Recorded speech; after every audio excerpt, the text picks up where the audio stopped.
ho aminareo any ry havana ny fahasoavana amatiadanana avy amin'Andriamanitra raintsika.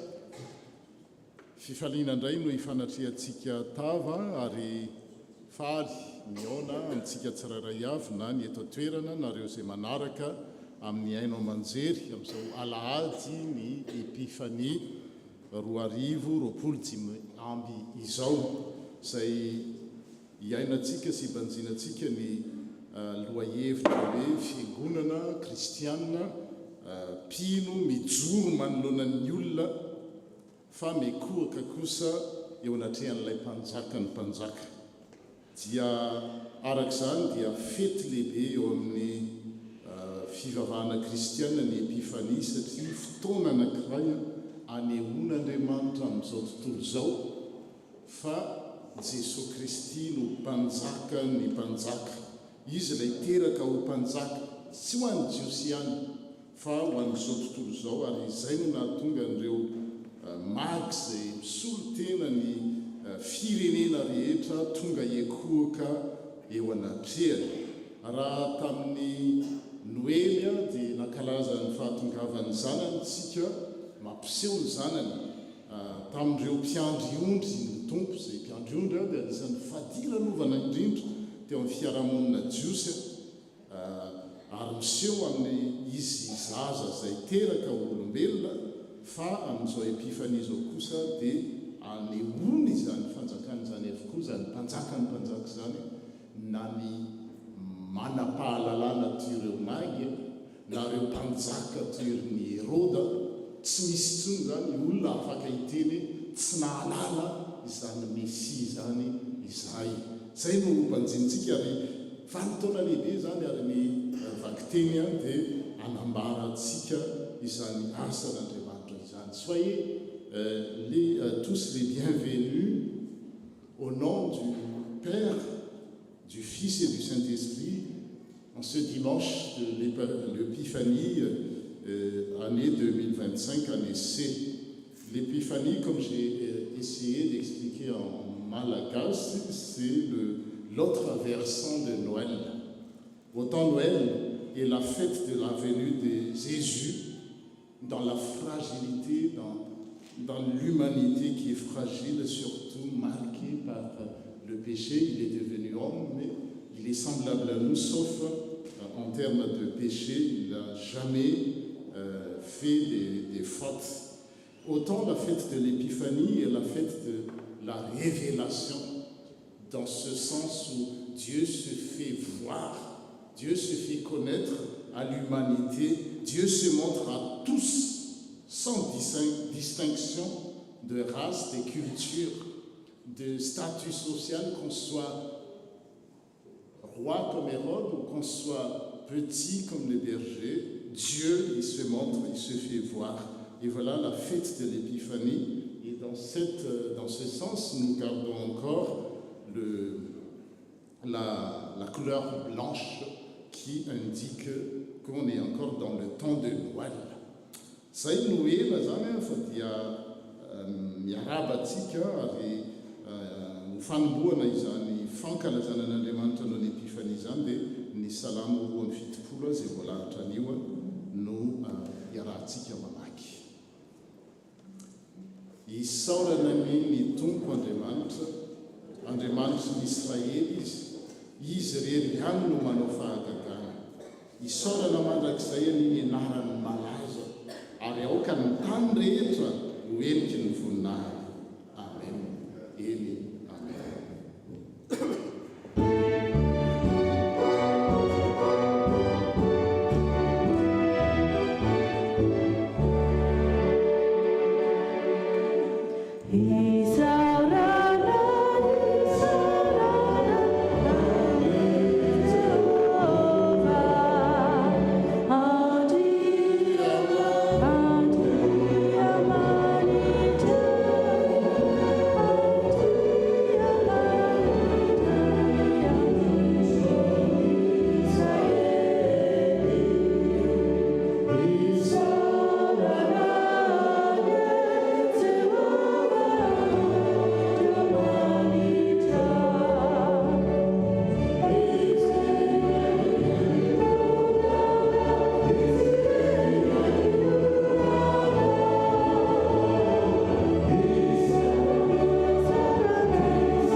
tokoa izay misaotra anao satria lehibe tsy takatry ny saina ary tsy tapesipesenina ny aliabiazanao sy ny fahatsaranao ary ny tany rehetra tokoa izay noforononao sy novonjenao tao amin'i Kristy Jesosy dia eniky ny famirapiratanyizany voninahitra izany ary amin'izao alahady ny epifania izao dia mampiseho amin'ny tany rehetra tokoa ianao fa le zanakao le teraka atao atranon'omby dia mpanjaka ny mpanjaka ary tompony tompo ary te hanjaka eo amin'ny fiainanay ary teo tompo eo amin'izany fiainanay izany.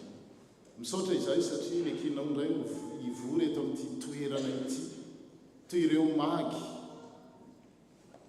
izay tonga avy tamin'ny tany lavitra mankalaza sy mankasitraka ary maneho ampahabe maso fa mpanjaka tokana tsy manadrala ilay Jesosy Kristy tomponay.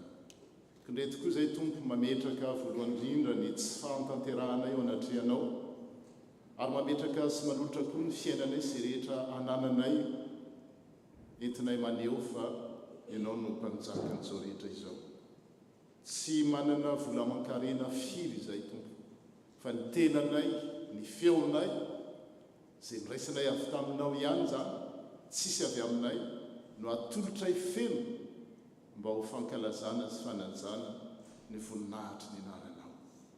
Raisoary izay rehetra atolotray tompo ary izany koa dia isy vokany eo amin'ny fiainanay andavanandro amin'izao voaloha fiandohan'ny taona izao dia hanavao izany fanoloran-tenanay izany zay mba ho velona ho anao zay tompo, velona ho an'ny hafa ary ianao koa dia velona ao anatinay. Izay tsirairay avy dia samy hiteny fa Kristy, Jesosy Kristy no velona ao anatinay ary izany ihany no mitondra fifaliana tsy azon'izao tontolo misy anay izao ho raisina satria tsy hitany na fantany kanefa asehonao miariary ary ankalazanay amin'izao andro epifanie izao. Oui Seigneur, nous voulons te dire merci et comme les mages, nous venons aussi te voir pour te reconnaître comme notre roi, comme notre Seigneur.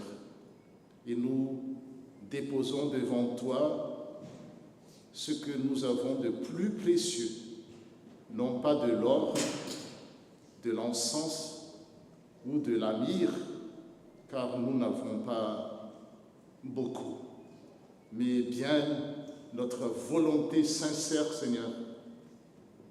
Comme les mages, nous sommes heureux que tu nous accueilles tels que nous sommes.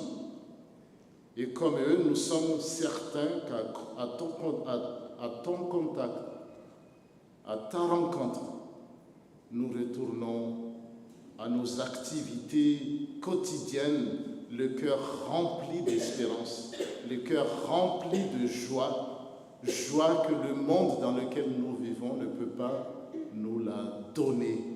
Mais seul ton Fils, le Seigneur des Seigneurs, qui est en mesure de nous la donner. Au nom de ton Fils Jésus-Christ, nous te prions. Amen. Afaka mipetraka isika.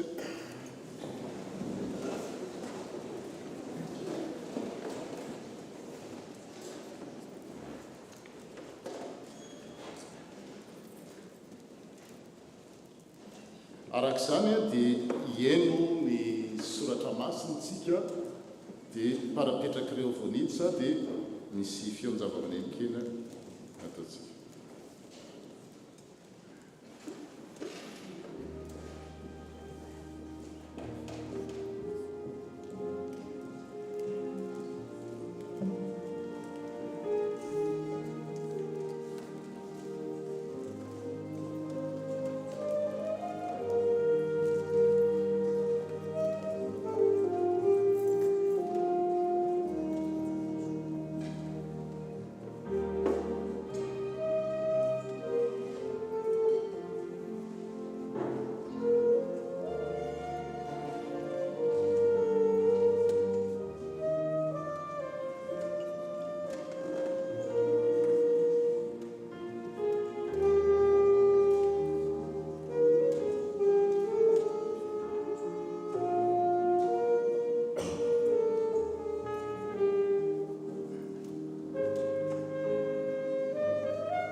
Sao ndray ary ny sitrak'Andriamanitra amin'izao alady ny epifania izao amin'izao fiandohan'ny taona izao.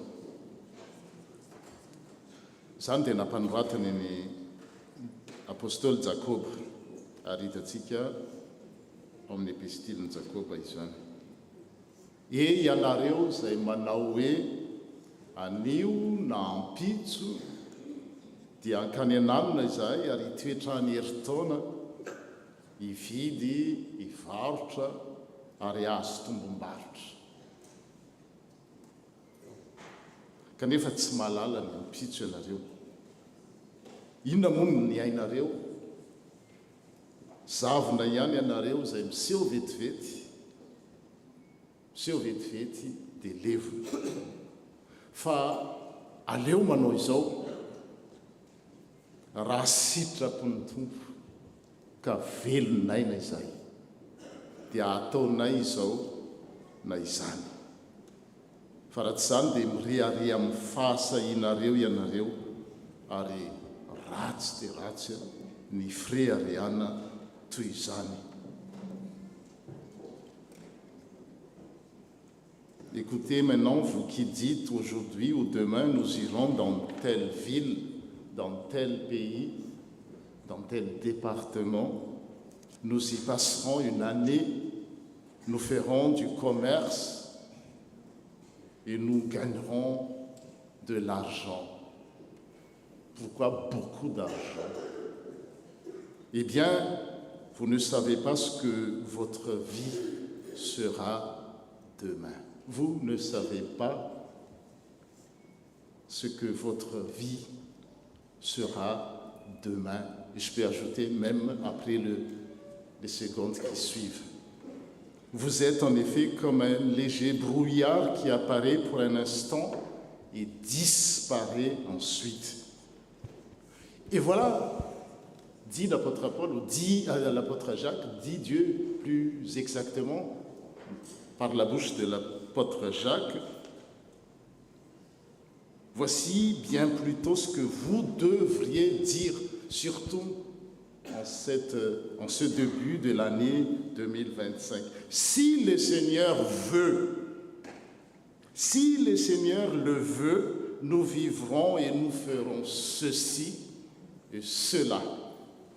Mais en réalité, vous êtes orgueilleux et prétentieux. Tout orgueil de ce genre est mauvais.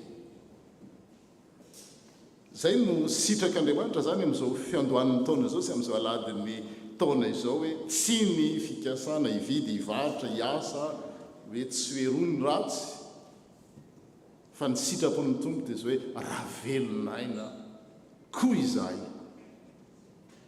Satria hoy ny malagasy apiko kely tsy ny marary mafy no maty fa ny tapitraina. Zany hoe tsy misy malala ny avoaka ny ampitso na ny segonda foy akory. Ka raha tsy misy malala ny segonda dia izao aleo hoy ny soratra masina. Ny tompo mihitsy miteny amintsika amin'izay projet rehetrarehetra sy tetikasa ataontsika raha sitrapon'ny tompo dia ataonay izao na izany. Zay indray zany no andiniantsika tena so ataontsika ohatran'ny hoe filamatra amin'izao fiandohan'ny taona izao satria firehareana hanao an'izao ohatran'ny hoe tsika mameno fotoana mameno zavatra rehetra. Fa tsika alahatra Andriamanitra fa tsy mandahatra dia hoe raha sitrapon'ny tompo dia petrapetraka amin'izay ireo le projet be dehibe ao anatintsika hoe zaho any ananina zaho hanao an'izao zaho amin'izao raha sitrapon'ny tompo. Manoloana an'izany ary dia andeha isika andiny tena sy hivavaka eo anatrehan'ny tompo dia rehefa vita ny vavaka dia tohizantsika amin'ilay 5,700 andininy voalohany izany vavaka izany hoe ny taom-baovao dia tonga indray. Andiny tena eo anatrehan'ny tompo ary isika.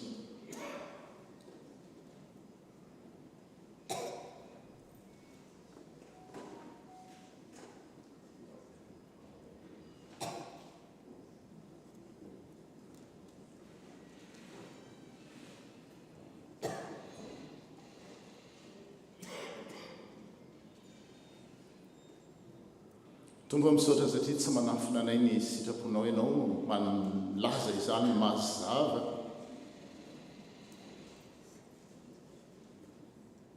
amin'izao fiandohan'ny taona izao tokoa dia maro le fikasana tianay atao, tianay ho tanteraka. Ary tsy misy maharatsy izany, ny adala ihany ny tsy mba manana fikasana. Maro eo voadiny tononona, maro eo tanjona tiana ho tratrarina.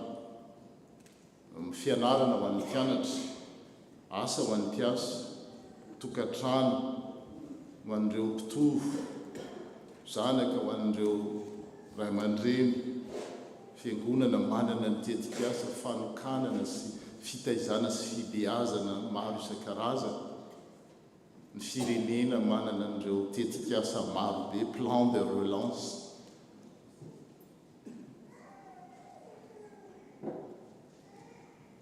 No atononay nefa na tsara ary zany tetikasa maro be izany dia adionay fa izahay tokoa ane dia toy ny zavona, miseho vetivety ihany dia levona. Adionay fa ay tokoa moa izahay ka tsy tompon'ny apitso, tsy tompon'ny segondra aoriana ny itenenanay akory azy. Adionay fa ianao no tompon'ny fiainanay satria noforononao araka ny endrikao izay, ary nodiovinao lafo tamin'ny rano ny zanakao.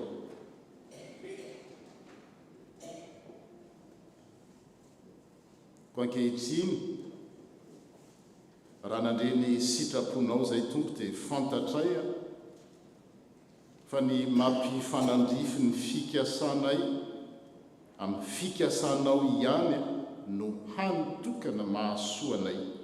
Ny mampifanandrify ny fikasanao amin'ny fikasanay,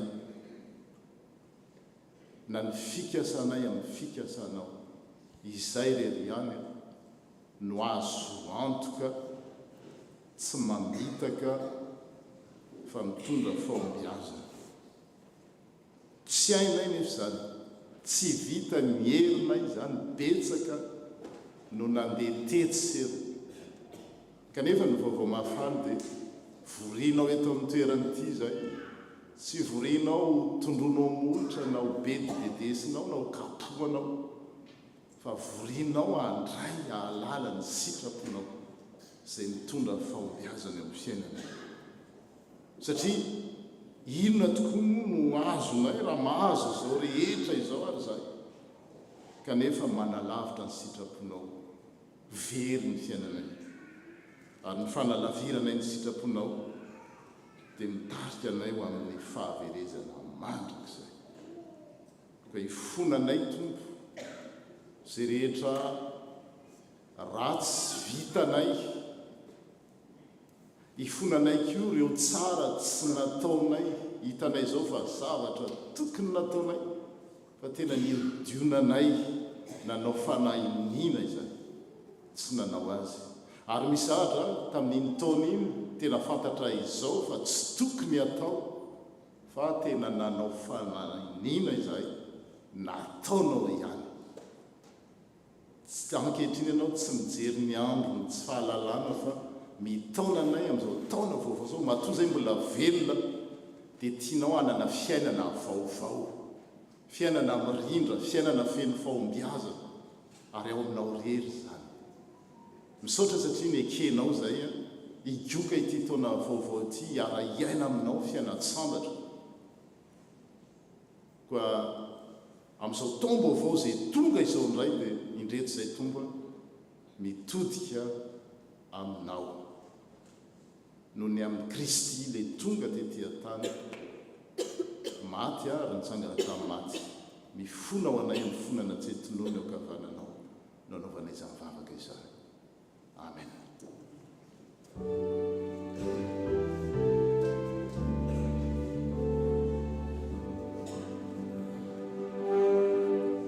Yeah.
mampitsangana antsika ny tompo ary izay raha teo koa ny loha-hevitra hoe mitsangana mijoro fa tonga ny fahazavanao dia tian'Andriamanitra hitsangana antsika andraizany famindrapoa zay omeny atsika izany ny foniny tompo mihitsy mafilany amintsika afahantsika miaina araka ny sitrapony eo am-pitsanganana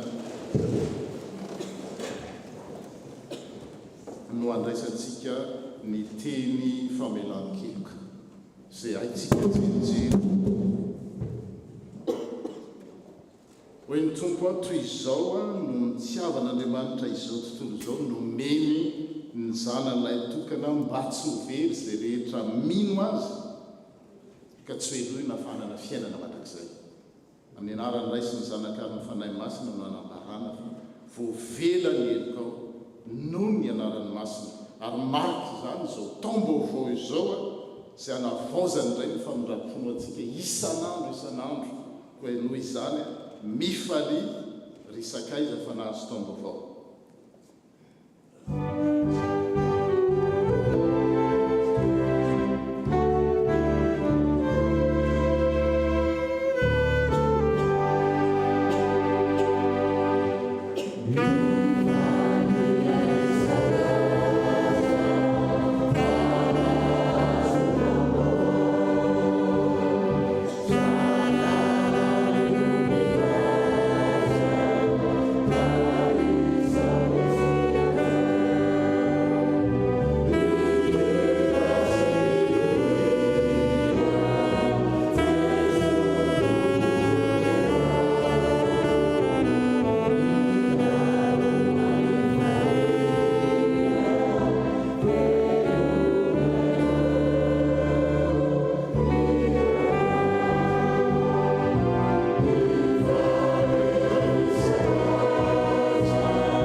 petraksika Izao dia miroso amin'ny vaky teny ny folo sy roanjato nataontsika dia efa miroso avy hatrany reo voateny hivavaka sy amaky teny 210 première strophe.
Je vous invite à la prière.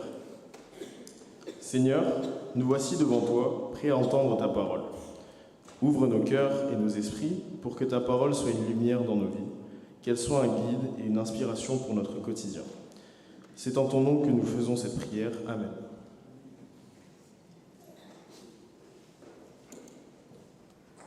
Nous commençons la lecture dans l'Ancien Testament, dans le livre d'Ésaïe, le chapitre 60, les versets 1 à 6. Ésaïe 60, versets 1 à 6. Au nom de Jésus. Debout, Jérusalem, brille avec éclat. En effet, ta lumière arrive. La gloire du Seigneur se lève sur toi. Regarde, la nuit couvre la terre, un brouillard enveloppe les peuples. Mais sur toi, le Seigneur se lève et sa gloire brille sur toi.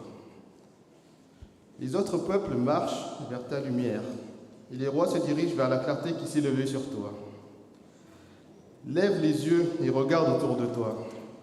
Tous se rassemblent et viennent vers toi. Tes fils arrivent de loin, tes filles sont portées dans les bras. En voyant cela, tu brilleras de joie, ton cœur battra de bonheur. En effet, les richesses de la mer arriveront vers toi, arriveront chez toi.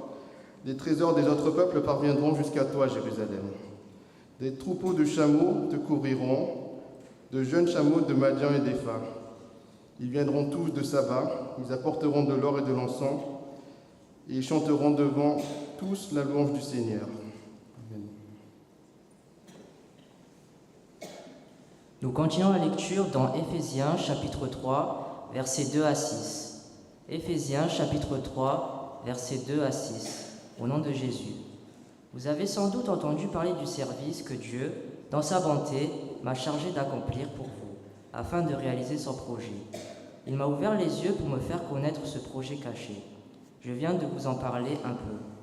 En lisant ma lettre, vous pouvez voir combien je connais le mystère que Dieu réalise par le Christ.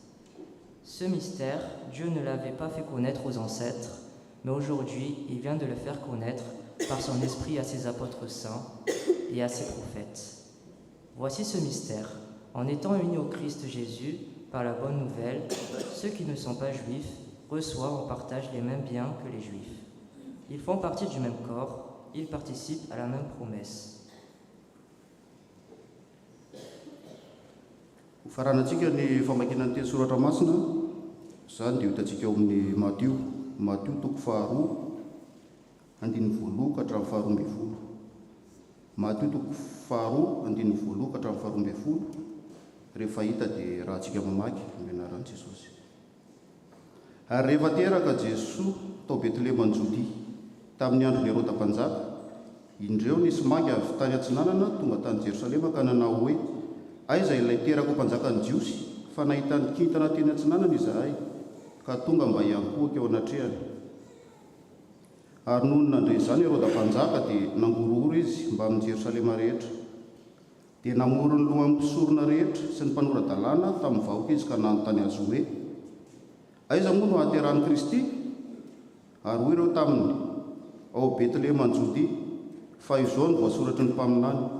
ary ianao ry betlehema tanyny joda tsy dia kely indrindra ao amin'ny andrianany joda ianao tsy akory fa avy eo aminao ny voan'izay anankiray ho mpanapaka ka izy no mpiandry ny israely oloko dia napaka ny magy manginginy Herôda ka namototra fatratra tamin'izay andro nisy olona kitana dia naneraka azy akany betlehema izy ka nanao hoe andeha fitory tsara ny amin'ilay zazakely koa rehefa hitanareo izy dia ambara ho amiko mba ankanesako any koa iankohaka eo anatrehana ary rehefa nandre ny tenin'ny mpanjaka izy ireo dia lasa ary indro ilay kitana hitany teny antsinanana mialoha azy mandra-pijahany teo ambonin'izay ny toeran'ny zazakely ary noho nahitany kitana izy dia faly indrindra ary rehefa tafiditra tao an-trano izy dia nahitany zazakely sy marireny ka niankohoka teo anatrehana ary noho nefa nosokafa ny fitehirizany rakiny dia nanolotra zavatra ho azy izy dia volamena sy zava-manitra ary miora ary rehefa notoroan'Andriamanitra hevitra tamin'ny nofo izy tsy hiverina any amin'ny Herôda dia lalana hafa no nalehany nody ho any amin'ny fonenany. Amen.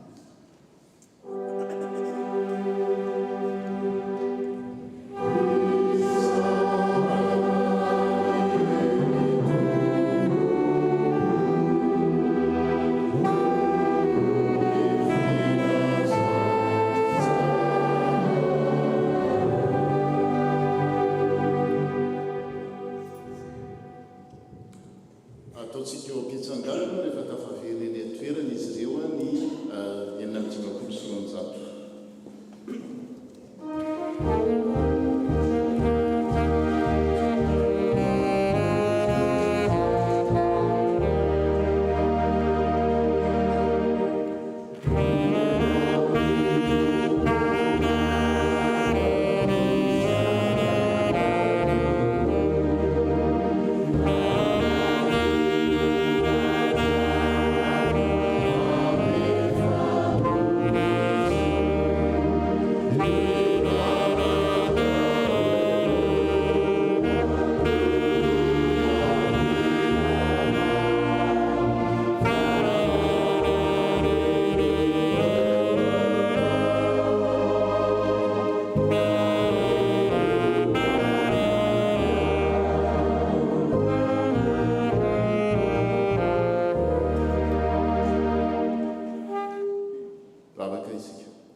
Miteninao tokoa tompo dia toy ny rano velona miboiboka ho ianao ary sambatra zay rehetra migioka izany satria tsy angetaeta intsony.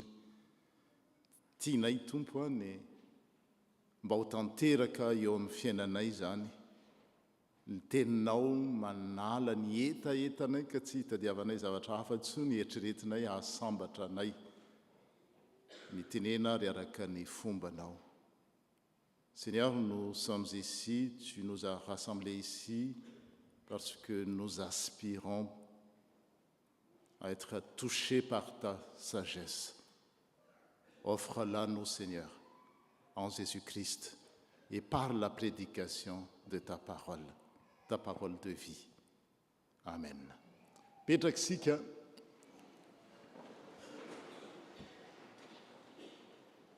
Arakni teo moa zany dia hoe fiangonana na kristianina mijoro manoloana ny olona ary kosa miankohaka eo anatrehan'ilay mpanjaka ny mpanjaka. Debout devant les hommes mais se prosterner devant le roi des rois. Voilà le thème. Dia izay no mpanjintsika eo amin'izao andro ny épifanie izao. Fa tsara tsindrina ihany efa ndresahako teo ihany izy natsidika teo ihany inona tokoa moa ny épifanie. Ny épifanie zany dia tena fety lehibe eo amin'ny fiangonana kristianina fa naindray amavantsika le izy. Ny ho an'ny avantsika orthodoxe, église orthodoxe dia ny amin'ny andro ohatr'izao ny azy ny Noely. Fa mitovitovy ihany io fa mifameno. Ny épifanie zany raha avy amin'ny teny fototra, avy amin'ny teny grika, epiphaino, zay ny anonona azy dia azo adika tsotra toy izao hoe miseho na mampiseho ngamba ny tena marina. se faire voir ou se montrer. Dia raha raisiny izay dia hoe mampiseho Andriamanitra, mampiseho an'izy, mampiseho ny zanany Andriamanitra. Dieu se fait voir en Jésus-Christ, ou Dieu se révèle en Jésus-Christ. Dia raha eo a dia efa nataontsika izay tamin'ny Noely, seho tonga olombelona izy. Fa amin'ny fetiny epifania kosa indray a dia zao mampafantatra ny tenany amin'ny olombelona rehetra izy. Voalaza teo hoe raha teraka Jesosy dia nahita azy na nambarany anjely voalohany na nambaran'Andriamanitra voalohany dia ny anjely ary ny mpiandriondry ary ny mpiandriondry zany teo amin'ny fiarahamonina jiosy a dia ireo le tena fadiranovana sy mahantra any ivelany. Ohatrandreny hoe tsy manana trano atoriany ireny, antsointsika hoe sans domicile fixe. Any sisiny any izy ny matory sy any ny fiainany. Dia Andriamanitra mitsinjo ny madinika ary ny zanany a dia tonga madinika teraka atao an-tranon'omby fa tsy tany amin'ny lapa. Dia izay no nankalazantsika mandritsy ny Noely. Ny epifania indray a dia zao mampiseho a ny zanany a fampanjakany zao rehetra zao izy a ho an'ny olona rehetra, indrindraindrindra fa reo antsoina hoe gentilisa, tsy dia tiako loatra miteny azy fa ohatra ny efa lasa hafa ny fiako, fa ireo zay tsy jiosy, reo hafa firenena. Ary tsy hoe vitany hafa firenena ihany fa na inona sarangany, mpanjaka izy toy ny Herôda, dia tian'Andriamanitra ho vonjena koa izy ireny. Manam-pahaizana izy toy nyreo mangy, ce sont des savants. Dia tian'Andriamanitra tsy ho diso anjara amin'izany hoe mpanjaka ho avy etỳ an-tany izay. Ninninona zany fiaviany, ninninona saranga eo amin'ny fiarahamonina. Dieu se montre à tous sans distinction de race, ni de culture, ni de statut social.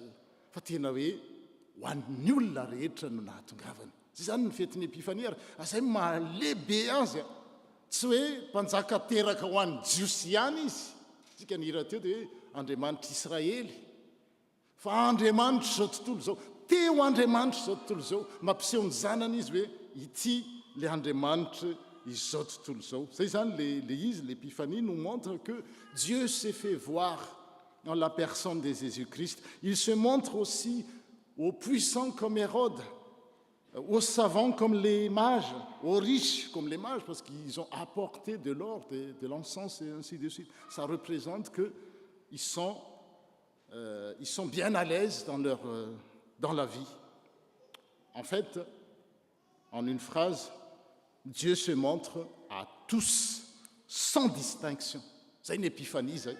Ary zay zava-dehibe azy hoe tsy misy mity zany nataon'Andriamanitra hoe ianao aloha tsy ao anatiny.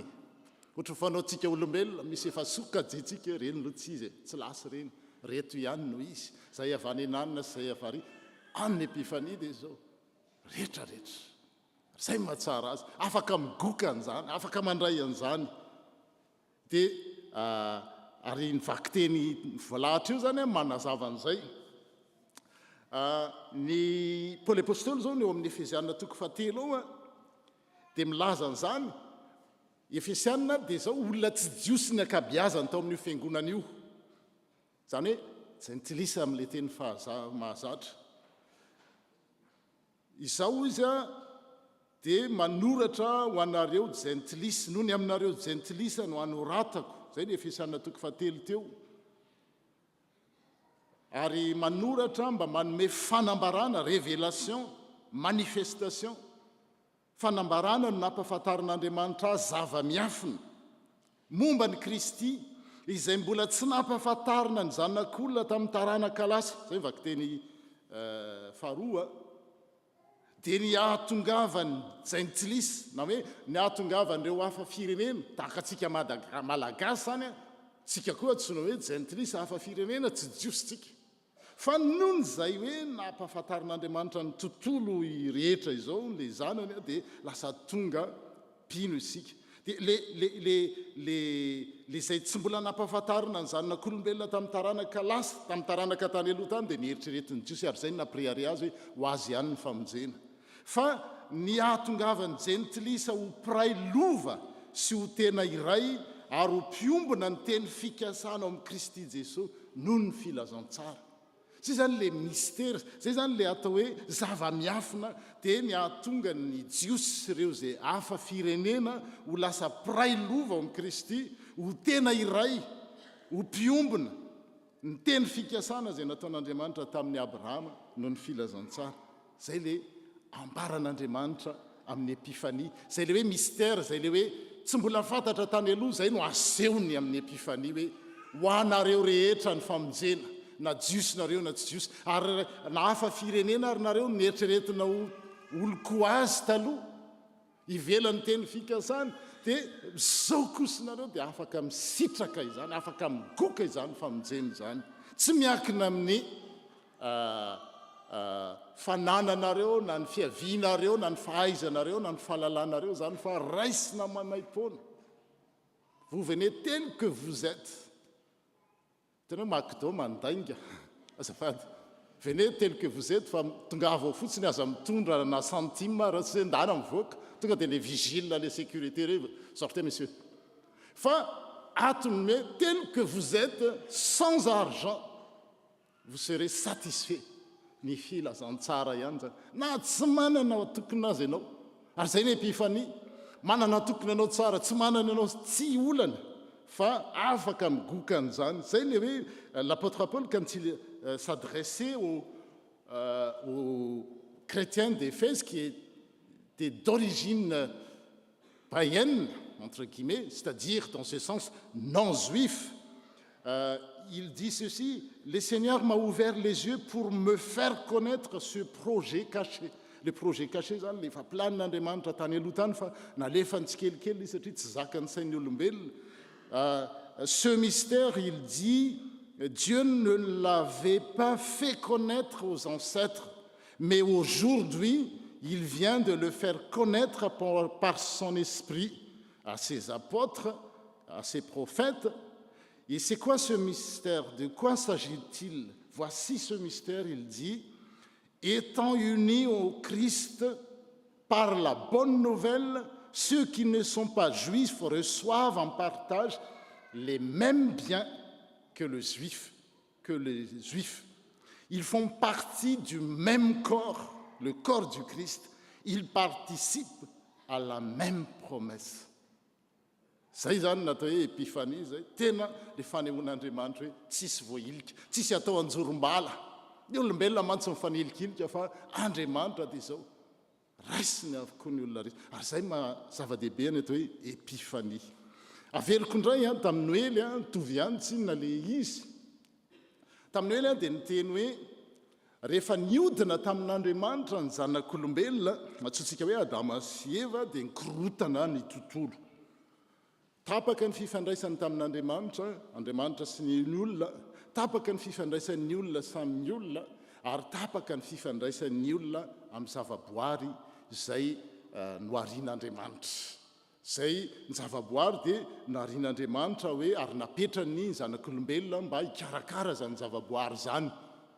Dia kanjo noho n'le fahatapahan'le fifandraisana amin'Andriamanitra dia lasa vokatra zay dia tsy mifankahazo.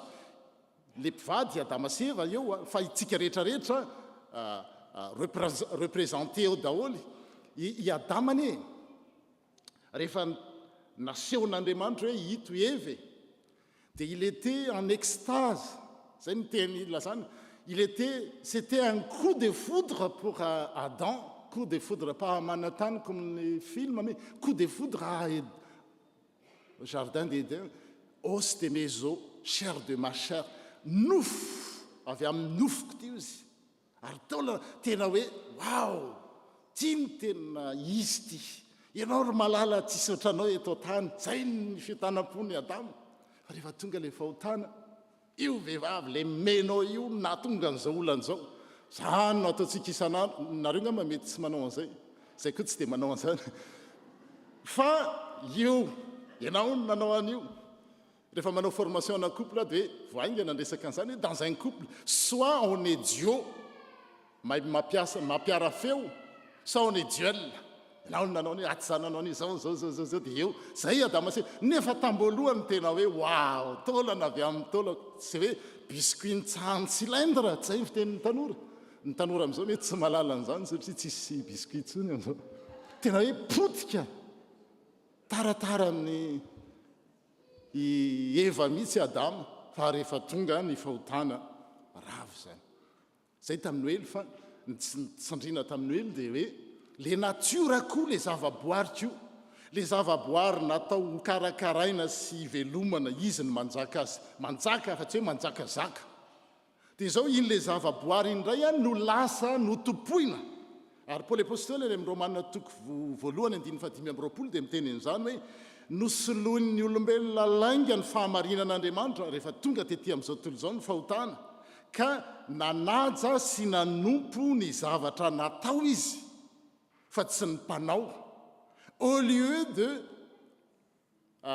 comment dire ça en français au lieu d'adorer ou de servir Dieu ils ont adoré la créature les créatures la création zay no atao hoe sampy tokony andriamanitra no topoina dia le zavaboary na le olombelona zay indray no niankofana ary tena niankohaka tamin'ireo mihitsy zay le loha hevitra teo hoe mijoro manoloana ny zavaboary na ny olona fa mikohaka eo anatrehan'andriamanitra fa rehefa tonga ny fahotana dia zao ny famadika izay le zavaboary tokony ho karakaraina sy ho anjakaina indray no nandolehana ary tena nandoalika mihitsy ny olona nataony fahotana tena hoe sambobelona mandoalika on va voir ça on va vérifier ça et si vous pouvez dire après oui ah c'est pas vrai pasteur c'est pas moi qui l'ai dit c'est la Bible tena hoe noho ny fahotana dia lasa manompo sampy ny olona zany hoe rehefa tsy andriamanitra ny topoiny fa le voarin'andriamanitra lasa mandoalika manoloana ny vola izy mandoalika manoloana ny inona no azo lazana an'izany raha mpitondra izy dia manoloana ny seza hitantsika eo ny tantarany Herôda nare izy fa ho teraka ny mpanjakany jiosy dia ho an'ny mpitondra na mpitondra izy na mpitondra izy dia zao rehefa miampy ny vahoaka une naissance le monde rené fahasoavana ho an'ny firenena ny fahabetsahan'ny mponina fa tsy fatiatoko fa ny any Herôda une naissance c'était une menace vue comme une menace miorooro izy ary rehefa miorooro ny mpanjaka dia miorooro koa Jérusalema ray manontolo dia zao ampandolian'ilay seza le fahefana Herôda ary tsy Herôda ihany fa be dia be no taranaka Herôda amintsika mety tsisy mandoalika manoloana ny vola rehefa hoe vola dia zao na inona dia vola atraiza mony fetrany mba mamira jerenravaka ny herinao mandoalika manoloana ny vola dia zao mazaka maniraka na iza dia zao mitady vola e dia lasa tonga ary hoe ny vola no mitady vola ihany no mitady vola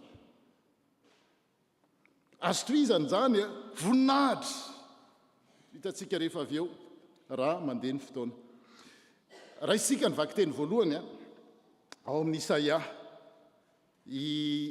Isaia mpaminany dia efa matsinjo an'izany hoe rehefa ho avy le mpanjaka ny mpanjaka dia hitondra zavatra ampitsangana ny olona ao anatin'izay fikorofany amin'ny vola fa zavatra ny tany zay tena hoe le olona zany tena hoe mandady le mandoalika za tena hoe maivamaivana fa tena hoe mandady mihitsy no ny fahotana tena hoe babo maizinao dia Isaia nampilazan'Andriamanitra ary nytaon'ireo zanak'Israely ireo satria avy amin'ireo zanak'Israely avy amin'ireo jodi ireo no avy ny Mesia dia efa nyteny izy hoe mitsangana miazava fa tonga ny fahazavanao ary ny voninahitry ny tompo no efa miposaka aminao zay no efa faminaniana sady zany hoe na izany aza ny zava-miseho eto amin'ity tontolo ity mandoalika sy mandady manoloana ny vola sy ny voninahitra sy ny azo hitarina fa mba menatra ihany any iteny azy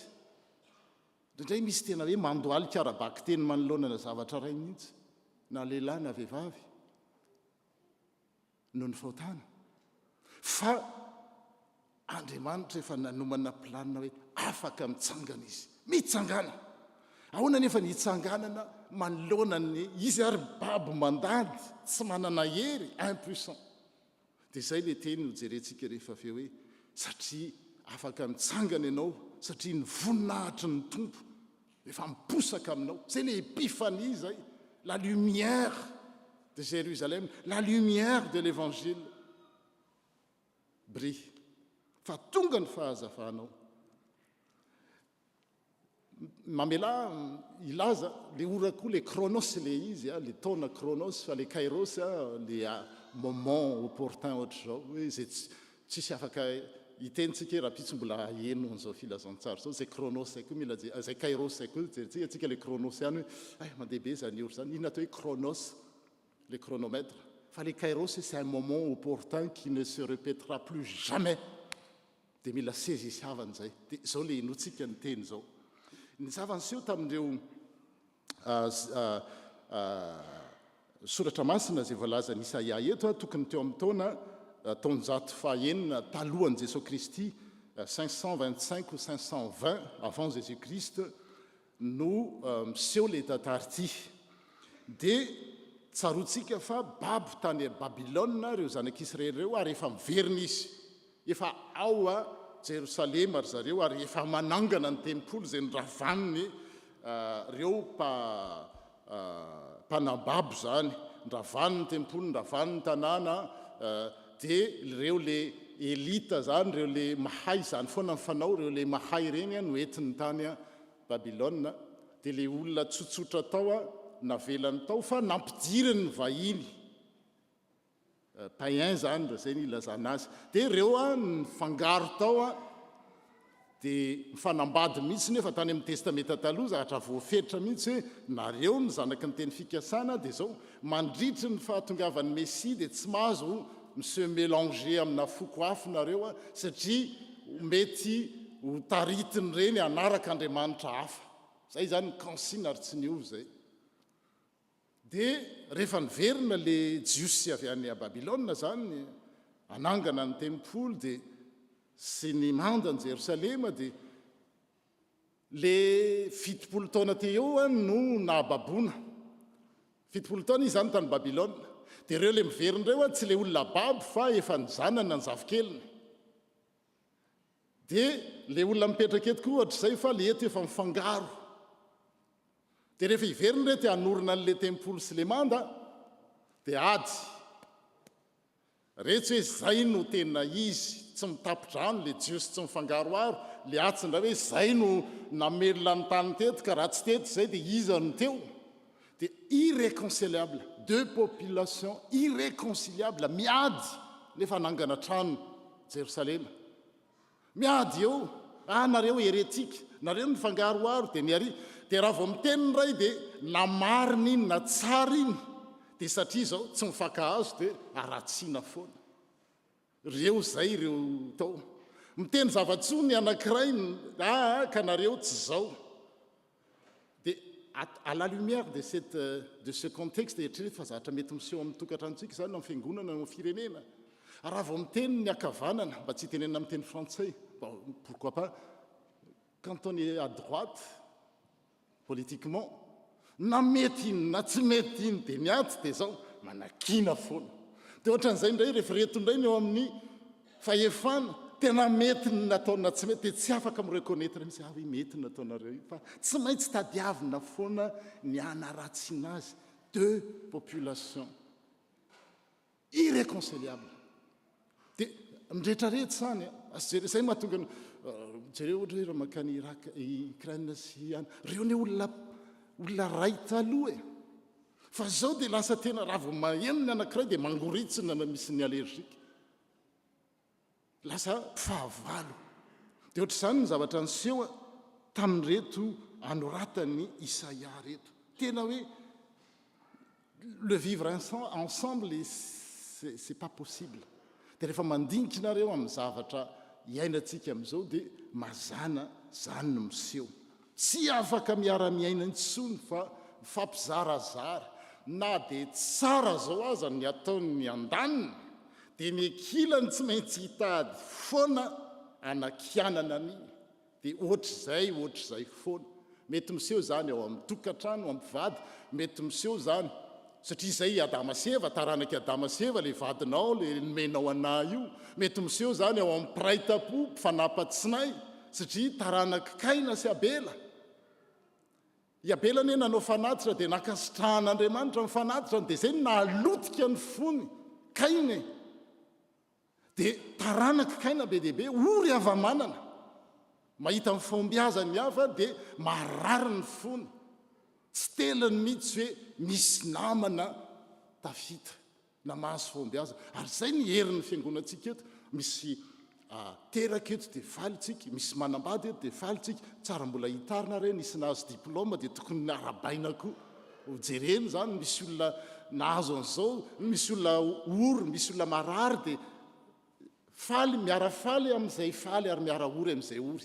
Ny taranaky Kaina dia zao lotika izy tamin'ny fahombiazany ralàny. Dia izay mety possible koa ao amin'ny tokantrano tena mifanapatsinay zao mifampialina, fanenjika, fampifosa. Zany zavatra niseho zany. Dia izay no satria mampandohalika mandohalika le olona manoloana an'le lolo-po, mandohalika manoloana an'ilay fankahalana, tsy afaka mitraka, tsy afaka mijery tsara eny amin'ny ralàny sy ny anabaviny intsony. Dia izay efa vita zay. Fa ny vaovao mafaly dia izao, mbola afaka mitsangana ny olona. Ary izay nampitondraan'Andriamanitra. Izay ny tenin'ny Isaia nahatonga azy ny teniny hoe mitsangana, mihazava. Tsy amin'ny herin'ny tenanao no hitsangananao sy hazavanao fa le fahazavana no tonga. Io ma tsy hoe mifahazavako fa ny fahazavanao le ho avy le fahazavana zao tontolo zao dia tsy izy efa faminaniana sadiny amin'i Jesosy Kristy hoe io ihany no afaka ahatonga anao afaka hifandray amin'ireo zay eritreretina ho rafina fahavalo. Raha tsy zany dia izao mihodina ny taona, ny eo ihany ny eo, mitombo ny taona, efa epifany firy amintsika moa zao ty. Ny anahy efa 5 taona en verlan. Epifany 5 taona en verlan no nankalazaiko. Mampiova ave zany. Mandohalika ave manoloana ny zavatra anakay. Le hoe mandohalika amin'ny zavatra ray dia hoe izy no mibaiko. Za manatanteraka. Oui, monsieur, oui. Misy vola dia oui, tadiaviny fa volako. Vola no hozatry ny fiainanako. C'est l'argent qui fait le bonheur. Dia eo ny taona mihodina dia manao réveillon, dia manao bisou, dia apoka ny champagne. Tsisy maharatsy an'ireny. Fa ny ratsy dia izao, on répète toujours la même chanson. Certes, l'erreur est humaine, mais le répéter c'est diabolique. Mety disotsika, mety latsakitsika. Fa ny mamerina an'izay hoe spirale, on est dans un spirale du mal l'autre dia eo. Ça c'est diabolique. Ary mila fahana, ary ny mpanafaka dia zao tonga ny fahazavanao. Voninahitry ny tompo nefa miposaka aminao. Ohatrohatran'izany ngery zareo ny zavatra miseho hoe dia hitantsika ohatra ny Herôda. Teraka ilay mpanjaka, na eno an'izay izy, dia niorooro izy. Tsy mahagagy zany. Taranaky Adama sy Eva reny, taranaky Kaina sy Abela, taranaky Lemeka reny. Tsy mahagagy zany satria na ny zanany naterany azy Herôda no vonony, ny ralàny sy ny anabaviny no vonony satria nahoana manelingelina sao dia haka ny seza. Zany ny olona hoe mandohalika manoloana ny voninahitra sy ny laza. Tsy afaka mitraka ntsony, tsy afaka mijery mahitsy sy marina ntsony hoe menaky ny aiko ane ty zany. Koa ny zanany aza no naripany. Ahoana ny tsy nandripahany an'le zazalahy 2 taona ny latsaka navoaka ny didy. Tsy maintsy ny vonoana dolidoly ny zazalahy latsaky ny 2 taona. satria nahoana mekoaka manoloanany fifikirana amin'ny seza sy ny voninahitra sy ny vola. Be deaibe ny taranaka Herôda amin'izao vanim-potoana iainantsika izao. Mino aho fa tsy isika. Anasanatsika eo anatin'izany ary tsika tonga ny fahazavana, mamirapiratra, ary izay ny nahatongavany, miposaka aminao, voninahitra ny tompo miposaka aminao. Debout, brille avec éclat, ta lumière arrive, la gloire du Seigneur se lève sur toi. Azo atao tsara, azo n'Andriamanitra atao tsara ny manangana an'izany. Rehefa tsy eo mantsy le io fahazavan'ny filazantsara io dia mandohalika manoloana ny zavaboary ny olona. Miraparapa ao anatin'ny aiziny. Ary izy miraparapa ao anatin'ny aiziny io dia izao. Izy nisy mpampianatra an'izay tany Madagasikara dia tsaroko izy eto. Anao zay rehefa misy olona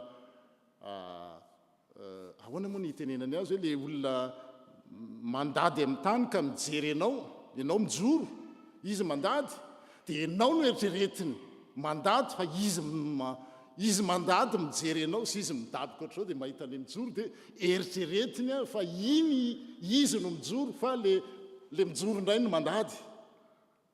Dia izany fandoliana manoloana ny zavatra rehetrarehetra izany dia nahatongavan'i Jesosy ampitsangana ny olona mba hijoro indray. Ary ny filazantsara tonga le fahazavana tonga fa mila raisina. Satria nahoana? Ary ty tapany farantiny no amarana anazy. Rehefa nahare Herôda hoe avy amin'ireo magy zany. Ireo magy ireo zany dia izay ny teneko olona avy any lavitra izy. Manam-pahaizana fandiniana ny kitana izy. Manan-karena izy nitondra volamena sy miora ary nareo mahay azy tsara. Fa fantany tsy feno ny fiainany manana an'izany. Dia amin'izao voalohany taona izao dia te hiteny aminareo raha volamena, volaman-karena ny magy nanana. Raha voninahitra hoentina amin'eny hoe parfum sy miura sy encens ireny nanana izy. Fahalalana nanana izy. Fa na tsy ary izy misy tsy ampy. Teneniko foana le tenin'ny Blaise Pascal hoe dans l'homme il y a un vide qui a la forme de Dieu. Il n'y a que Dieu qui comble ce vide-là. Dia ny magy vavolombelona izany. Nanan-karena, nanana fahaizana, nanana amam-palana, nanam-boninahitra. Fa tonga izy nitady. Ary izy tena nitady, ho hitantsika rehefa avy eo. Tsy nitady ihany izy. Fa misy koa zany olona hoe mahalala ny filazantsara izy, mivavaka izy, tsy miraty occasion mihitsy izy. Rehefa misy hoe fivoriam-bavaka na fotoam-bavaka na fanompom-pivavahana, tahaka ny reto mpanora-dalàna sy ny mpisorona reto. Reo ngery zareo ka spécialiste de la loi, ce qu'on appelle mpanora-dalàna. Ils savent très bien ce que l'écriture annonce. Alors ils savent bien avec précision où devait naître le Messie. Raha hitadiny précision ianao, zany hoe olona manana fahalalana ny tenin'Andriamanitra. Ohatran'izany ny mpisorona, spécialiste amin'izany hoe asa-pisoronana mitaona amin'ny olona ho amin'ny famonjena izany. Mais ils étaient à côté de la plaque. Ils savent ce que l'Écriture dise, mais ils sont à côté de la plaque. Be deaibe koa milasitsika te hoe be deaibe ny taranaka Herôda, be deaibe ny taranaka Herôda mirodorody any, be deaibe ny taranaka ny fa misy koa ohatran'ireto mpanora-dalàna sy mpisorona. Ce sont des docteurs de la loi. Mahay ny soratra masina, tena milaza an'izany. Tsy diso mihitsy ny volazany ao ajodi, ary hainy tsara ny soratra masina. Ao ajodi voasoratra hoe ao amin'ny miky izay raha tsy diso any teneniny teo avec précision. Renor Betlehema, tany ny Joda, tsy kely indrindra amin'ny tanàna ao hainy tsy enjery ny soratra masina. Avy ao aminao ny eviany izay ho mpanjaka, ka izy ny mpiandra ny Israely oloko. Zay no asan'ireo, ils sont spécialistes en la matière fa saingy zao à côté de la plaque. Mety misy koa sanatrean'izany mpivavaka zafikely zay zafikely ny pasteur, on a beau être diacre, pasteur, piandry, que sais-je encore, qu'on connaît bien les textes de l'écriture, mais on est à côté de la plaque. Et c'est dommage. Mahafantatra tsara ny soratra masina fa tsy nihetsika izy ireo na dia 1 centimetatra kory hoe ndeha mba hoany zay. Malala anao soa izy ireo fa tsy manao. Ils savent, ils peuvent citer les Écritures sans faute, avec précision, mais qui ne bougeront pas le petit doigt. Ils ont le savoir, mais il manque la pratique. Zany koa nge fiarahamonina iainantsika zao. Za rehefa miresaka amin'ny olona namako any ivelany any aty amin'ny fiangonana aloha tsy dia misy an'izany. Oh là là, ils ont des savoirs, ils ont des connaissances, avec précision. Miteny sujet reny aloha dia ils maîtrisent, ils ont des choses à dire. Ah io zao. Miteny mivadika sujet anankiray ianao dia zao. Et dans la pratique, il n'y a rien.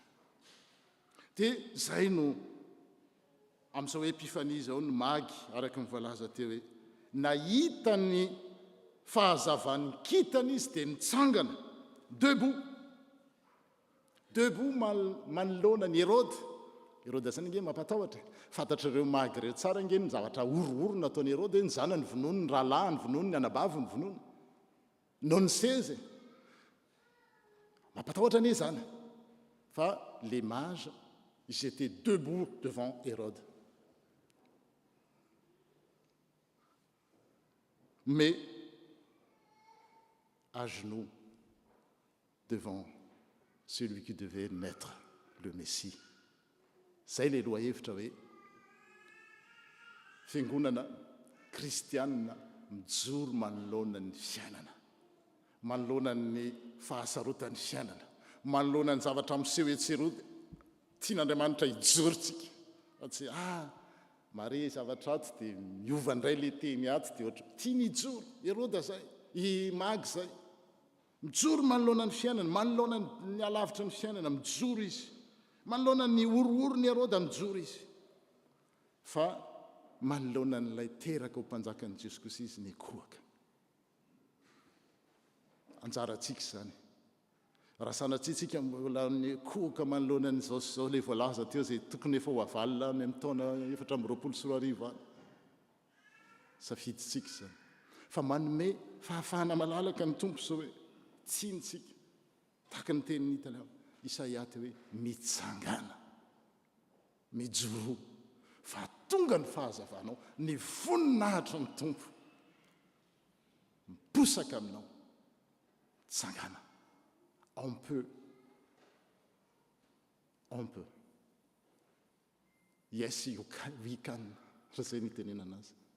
Tsy amin'ny herin'ny tenantsika, fa amin'ilay fahazavana. Raha tsy zany dia iraparapa amin'ny aizana. Dia itondray ny taona dia tonga mifety sika amin'ny herintaona dia bonne année, bisous, dia 2026 dia nefa izy ny ilaza fa mbola ho zantsika. Fa l'occasion, l'opportunité nous est offerte, nous est donnée pour goûter tahaka an'ireto magy reto. Magy inge nieritreretin'ny Hérode ho fitany. Olona mijoro zany tsy voafitaka. Misy manigance be any fitaka be. Ny olona mijoro zany mahalala foana raha vao misy zavatra miketriketrika any tsy mety tsy iza. Hérode moa dia nanao anabe azy. Rehefa hitanareo le Mesia dia mba lazao amiko fa za koa ekohaka eo aminy. Ny mampijoro ny magy nge tsy ny fahaizany tsy amampahalalany sy ny areny fa satria izy nahita n'le mpanjaka ny mpanjaka. Dia naseho ny mpanjaka ny mpanjaka hoe ry ny lalana alehanao fa aza miverina any amin'ny Hérode. Amin'izao fiandohan'ny taona izao mety misy lalana efa nisoretsika hoe wetsy. Fa rehefa miteny le mpanjaka ny mpanjaka tamin'ny alalan'ny aza miverina any amin'ny Hérode. Zay ny amin'ny magy teneniny tsara mihitsy, aza miverina any amin'ny Hérode. Dia mipetraka amintsika koa zao miteny amintsika ny tompo amin'izao fiandohan'ny taona izao hoe hiverina ho any amin'ny lalan'ny Hérode ave isika. Sa hanaraka le lalan'ny fahazavana. zay miposaka ho amintsika ny safidy a atsika mianakavy ra Herôda za ny fahazavana. Herôda dia zao orooro vonolona lainga fitaka fiatsaram-belatsia zay ny teo mody miseho hoe ekoakany afa raha tony zany ny Herôda zany. Fa ny fahazavana dia zao tsy ny fahazavany fa le fahazavany miposaka ho aminy no mitarika azy reo magy reo tsy izy angeny ny ala tany izy dia efa nanana ny projetany koa izy fa nanaiky ho tarihan'le fahazavana izy dia faly indrindra izy reo faly. Mialatsiny aho somary nioatra kely tamin'le Kronos fa tamin'le Kairos mino aho fa niseza isiavanareo hoe mety tsy hiverina iza ny ilaza aminareo fa mbola hitory ny teny eto amin'ny 2025 amin'ny fany 2026 iza ny ilaza fa isika zao mbola hoeo c'est le Kairos, le moment opportun où il faut saisir, le moment qui va plus se répéter. Hérode sa ny fahazavana voninahitra Andriamanitra irery ihany.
miaraka itsangantsika nambarany fonatsika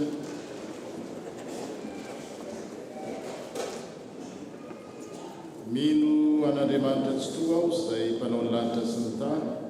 Andriamanitra dia fanahy, Andriamanitra dia fitiavana, Andriamanitra dia manjaka hatramin'ny taloha indrindra ka ho mandrakizay.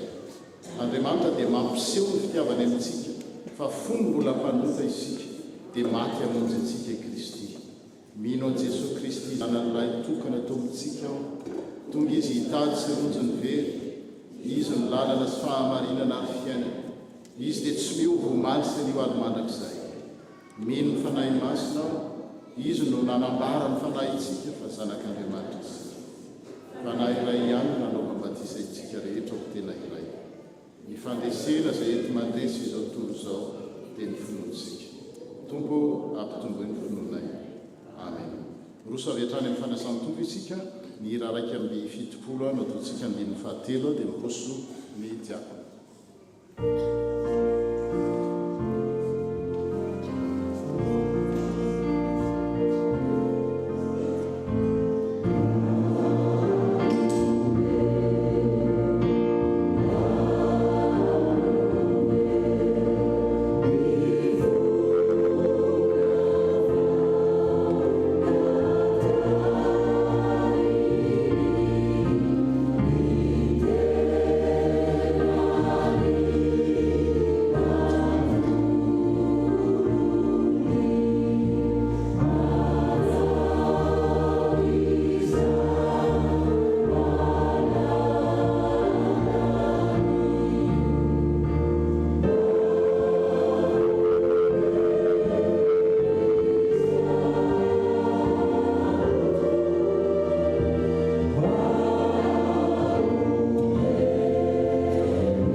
Isika izara fiadanana amin'ny ankavitsina ankavanantsika. Aza dino fa misy gel rehefa aveo.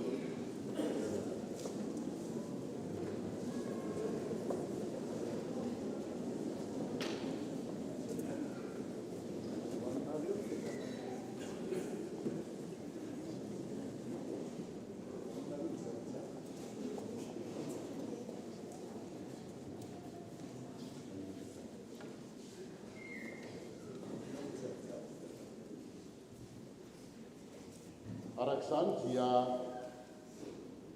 manasa antsika ny tompoko asan-drato ny fonareo eo amin'ny tompo. Aoka ho deraintsika ny tompo Andriamanitra. Eny Andriamanitra mahatoky hoe amin'ny foravoravo no isaoranay ianao, tonga akaiky ianao tao amin'ny Maria Virjiny, tonga olombelona, ianao ilay Andriamanitra tsy hita pesipesena amin'ny fahalebiazana, kanefa dia tonga sakaizanay.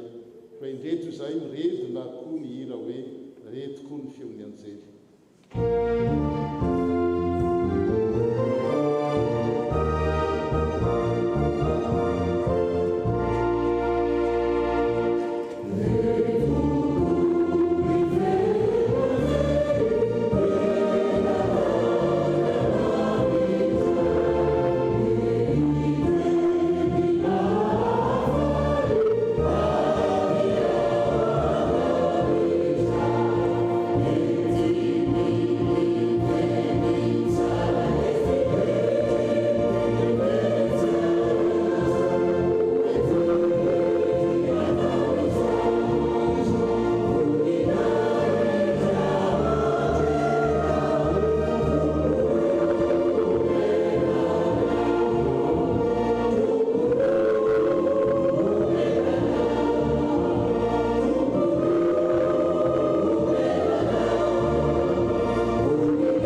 fahasiava ny jaliany Jesosy Kristy nahatongavan'olombelona ary eo anatin'ny vavaka no anaovantsika zany fahatsiarovana zany ary orinan'izany dia mihira 7 no manamafy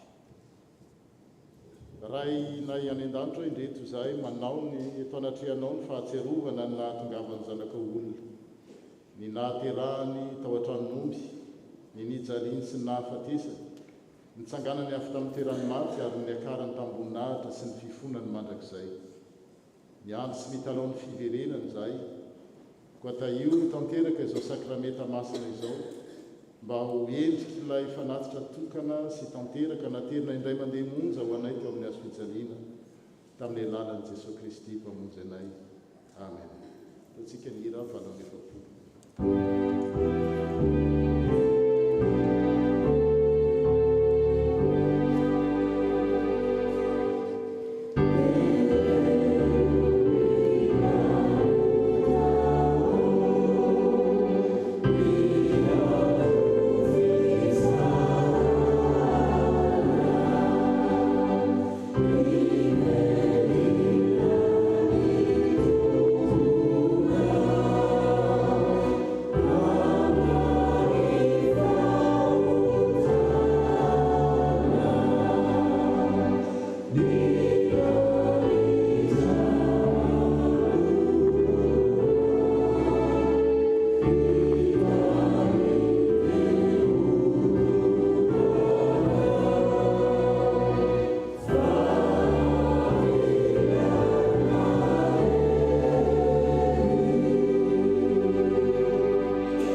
Tompony fanainao masina ka hiasa aminay atsarovana ho tafaray marina tokoa ny tena sy ny rano Jesosy Kristy tomponay eto ampandraisana ny mofo sy ny kapoaka amin'ny alalany sy miaraka aminy ary ahoaniny dia ho anao Andriamanitra raitsy toa amin'ny firaisana ny fanahy masina ny laza sy ny voninahitra rehetra mandrakizay. Amen. Zao dia hozaran'ireo diakona ny tena sy ny rano Kristy ny divay any amin'ny sisiny dia ny rano voaloboka eo afovoany amin'ny fotoana voatondro no iarahantsika mandray sy misotro mihinana sy misotro. Amen.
nandray avokoa tsika rehetra dia ndeha hiara hitsangana.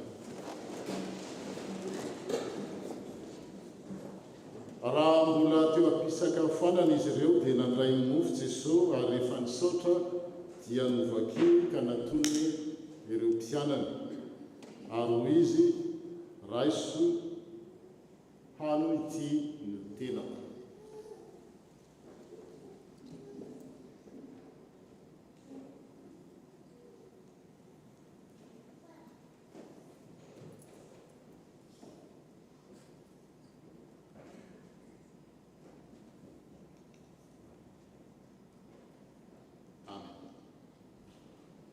Ary nandray mokapoky izy koa rehefa nisaotra dia natonony azy ka nataony hoe misotro amin'ity ianareo rehetra fa ity no rako dia ny amin'ny fanekena vaovao izay ho alatsaka ny rehetra ho famelan-keloka. Izao no atao ho fahatserovana ahy na oviana no misotro ianareo.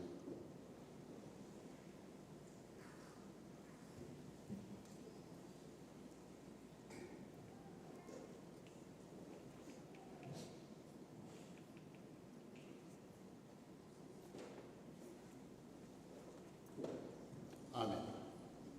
Zao no afatra ho antsika vao avy miray latabatra tamin'ny tompo. Ankehitriny ianareo dia ankiniko amin'Andriamanitra hoe Paoly apôstôly sy amin'ny teniny mirakitra fahasoavana. Ary Andriamanitra no mampahery anareo sy hanome anareo soa izay nataony ho anjaran'ireo voatokana ho azy.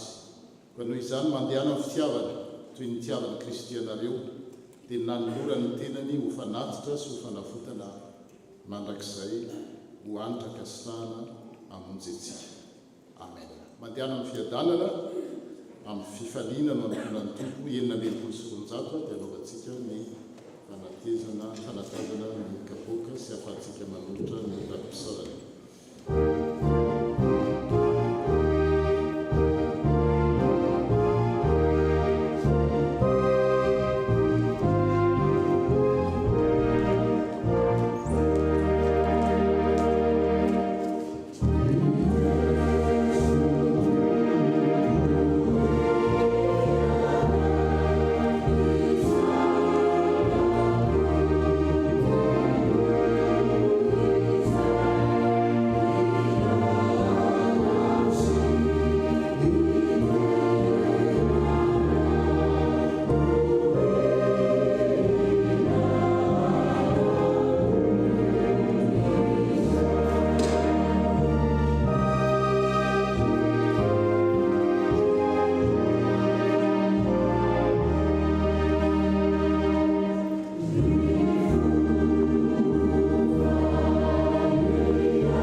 Fifaliana ry havana malala no hiaraban'ny fitandremana FPMA Aix-Marseille antsika nahazo taom-baovao alahady 5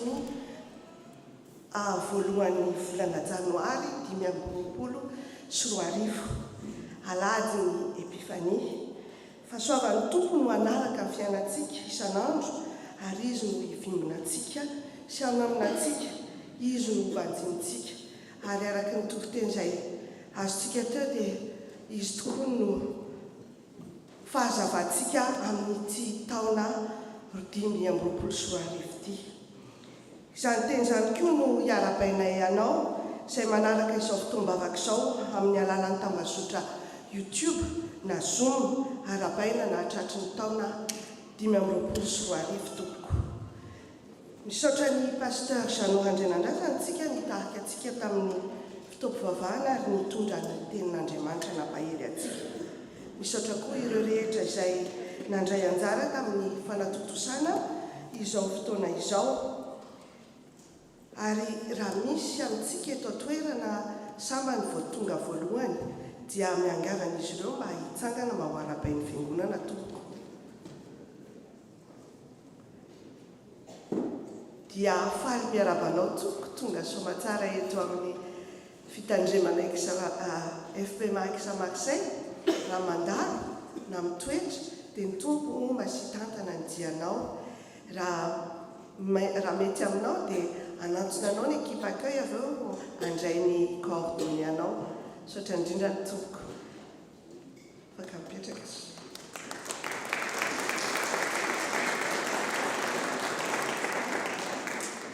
toy izao indray ny fandaharam-potoanantsika amin'ny ty volana ity amin'ny sabotsy faraky amin'ny folo ny volana izao dia misy ny formation an'ny bureau ny sampana rehetra izay afanazahoantsika sampana tsirairay avy angamany ny andinindininy ny ora mbola ho tenena ao arina fa afafa vonina antsika angamany afa saminaray ny fanasana ny amin'izany amin'ny alahady faharoa ambin'ny folo ny volana dia ny culte francophone no iarahantsika eto an-toerana ary misy vavaka sy fifadikanina ny présidente sy ny pasteur nitondra ny momban'izany io vavaka sy fifadikana io dia iarahantsika miaraka amin'ny FPMA manerana ny La France.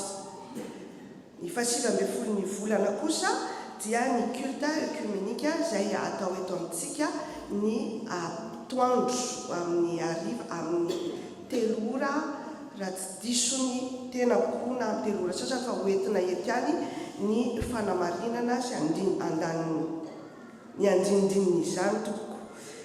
Amin'ny fahaenina amby 20 kosa amin'ny farilady faramvolana dia ny culte antsika dia arahana ny agape izay ferahantsika misakafo voalohany taona.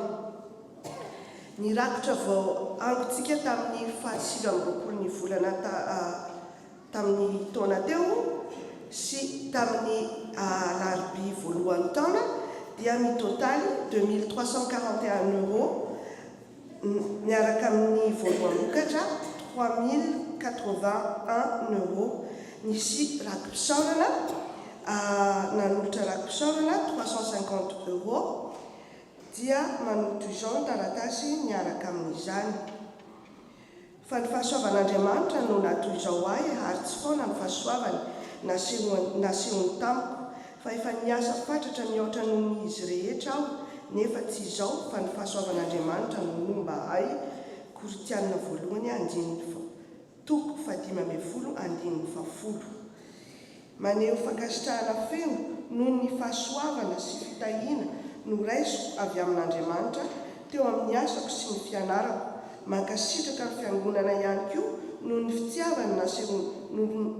fitiavana nasehonareo mametraka ny hoavy eo ampelantanany hatrany manolotra rakotra pisaorana 350 euro ho an'ny asa ny fiangonana. Fanamarinana kely toko afaka mampiasa ny virement bancaire tsika raha mila izany dia misy koa ny riba dia afaka koa mampiasa ny carte bancaire koa etsy arina amin'ny rakotra misy terminal anankefatra eo arina eo afahantsika manatotosa izany dia misy koa ireo code QR code PayPal eny amin'ny bon atsika tsirairay avy eny manoloana eny. Ankalalana no anaovantsika ny masika ary ny fanasana tanana dia toizantsika hatrany ny fampitana ny fitaom-pivavahantsika amin'ny alalan'ny Zoom sy YouTube dia mitoy hatrany. Ny fitaombona tsika mandritry ny herinandro dia misimisy manomboka ny alarobia miaraka amin'ny SAP ny formation SAP dia avy eo ny formation ny étude biblique tsotonoko aminareo fa misy maromaro izy ireo azadino ny larobia ny zoma ny asabotsy ny fitaom-pifoazana ny fampianan'ny fianaran-kiran'ny choral dia misy ny reprise ny sekoly alahady sy ny katekômena amin'ny alahady zao. Ny asa fanatsarana an-trano dia mitoy hatrany ary manomboka amin'ny 9 ora sasany ka hatramin'ny 4 ora. Ny diakona miasa mandritry ny ty volana janoary ty dia ny groupe D sy ny E ary ny fadinadiovana ny fiangonantsika amin'ny asabotsy faraky amby 20 izao faraky amby 10 izao azafady dia anjara ny SDK vaovao nasionaly saikabe partany ny fatsatsa izay atao ny voalohan'ny volana febroary sy ny faharoan'ny volana febroary. Zany dia atao amin'ny lycée Limanday, 8 rue du Stade, 26 330 Châteauneuf de Galore. Toy izao ny andinindininy toko.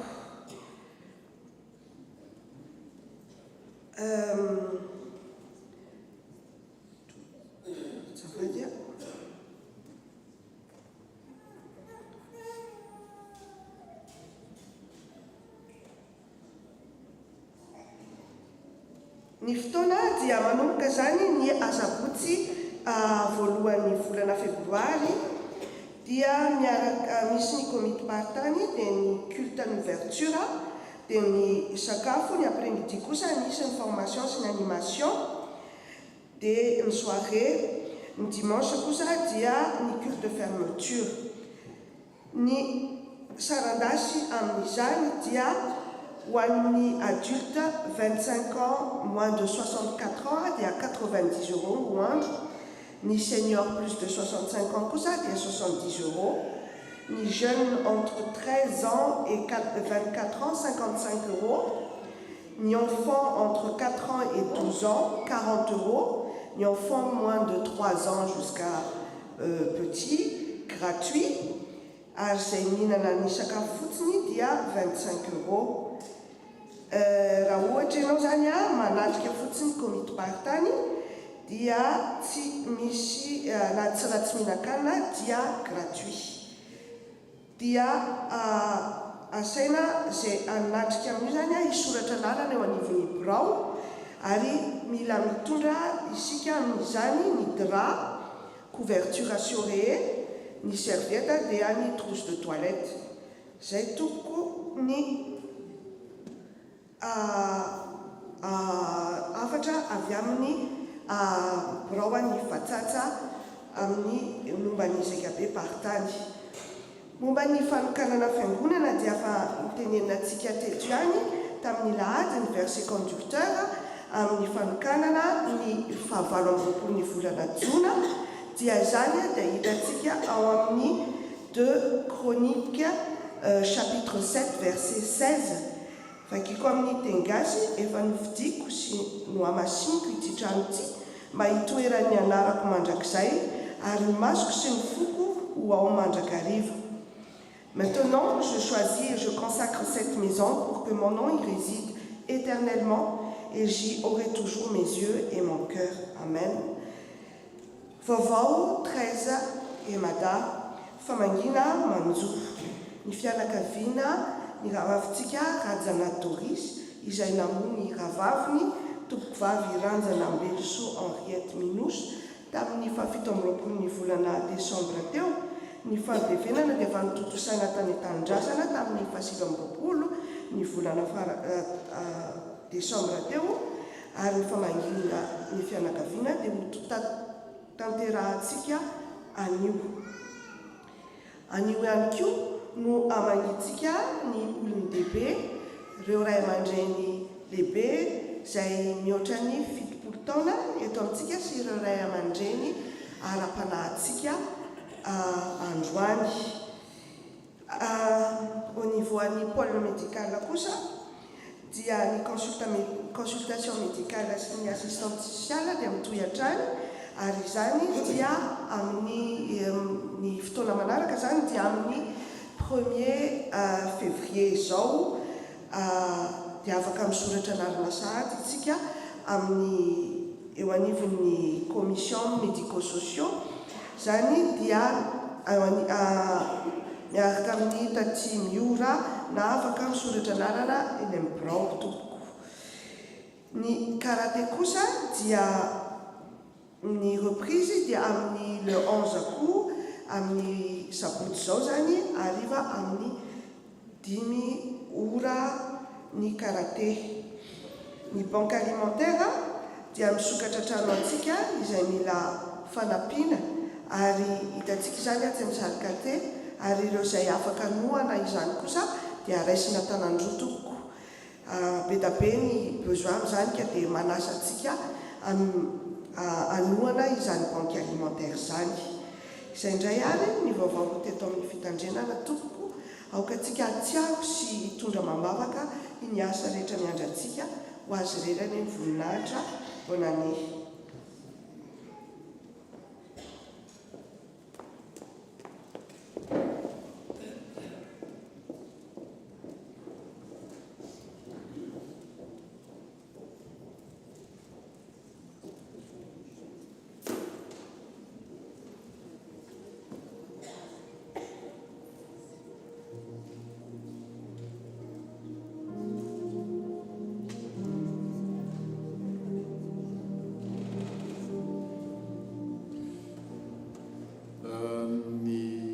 famangina aloha no atao arinany ezaka trano sa ny ezaka trano fa ataontsika zao famangina zany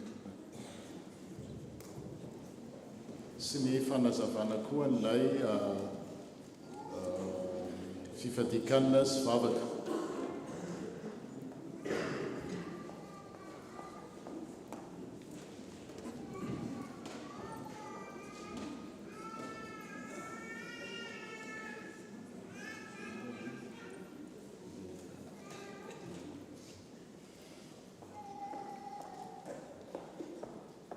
Tamin'ny synode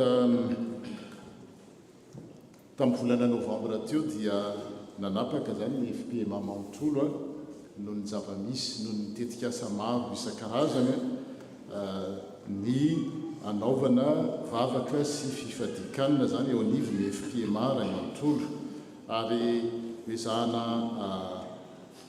azavaina tsotra ny amin'ny fifadikanina aloha dia tsy didy tsisy didy hoe mifadikanina ao amin'ny soratra masina ny fadianina fa famposihana kosa ary ina jesora dia nitenen'izany hoe raha mifadianina ianao izy tsy miteny mihitsy hoe tsy maintsy mifadianina ianao na koa hoe safidy mitadiana fa zavatra entina anamariana zany ny fanetretena eo ambanin'ny tana maherin'Andriamanitra.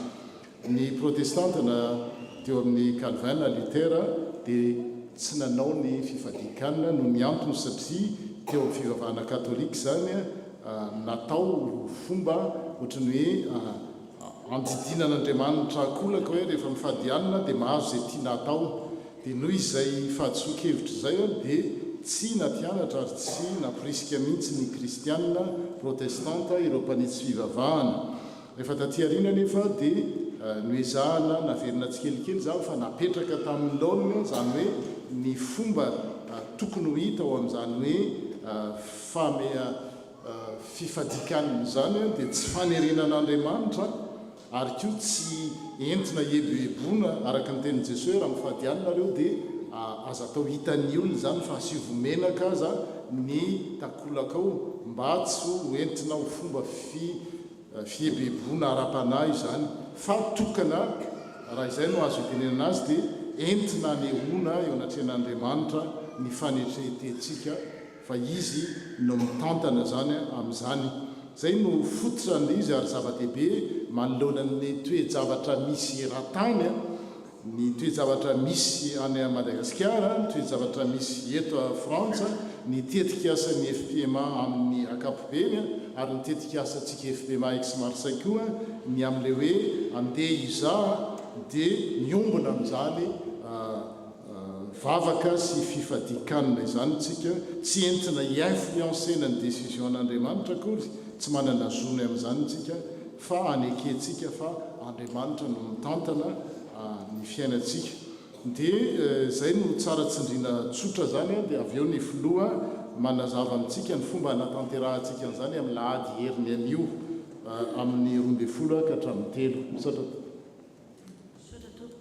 araka ny voalazany ray aman-dreny mitandrina teo moa zany fa tapaka tamin'ny synode tamin'ny 1er novembre teo fa dia ampidirina ao amin'ny fiainan'ny FPMA ny vavaka sy ny fifadikanina jeûne et prière koa misy daty telo amin'ity taona 2025 ty anaovantsika fiangonana FPMA raika amby efapolo sy ny fiaraha-mivavaka miara-manao izany amin'ny daty mitovy sy ora mitovy dia araka ny voalaza teo zany dia amin'ny lahady zao toy izao ny fotoana antsika manomboka amin'ny folo sasany ny fitoko-vavahana mazatra hatramin'ny 12 latsaka fefany.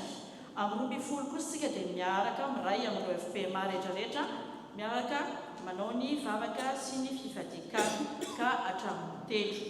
Dia toy izao ny fandaminana lohahevitra hoentina mitondra izany vavaka sy fifadikana izany dia mitovy iarahantsika FPMA manontolo. Voilà, hitantsika etsy amin'ny fafana izany lohahevitra izany dia lohahevitra izay nentina ihany koa tamin'ny synoda tamin'ny volana novambra izay ao amin'ny Hébreo 12:12 manao hoe koa amin'izany satria misy vavolombelona marobe toy izany manodidina antsika toy ny rahona dia aoka isika anaisotra izay rehetra mitambesatra amintsika mba miota izany mba miota izay malaky mahazo antsika ary aoka isika hiazakazaka amin'ny faharetana amin'izao fiazakazanana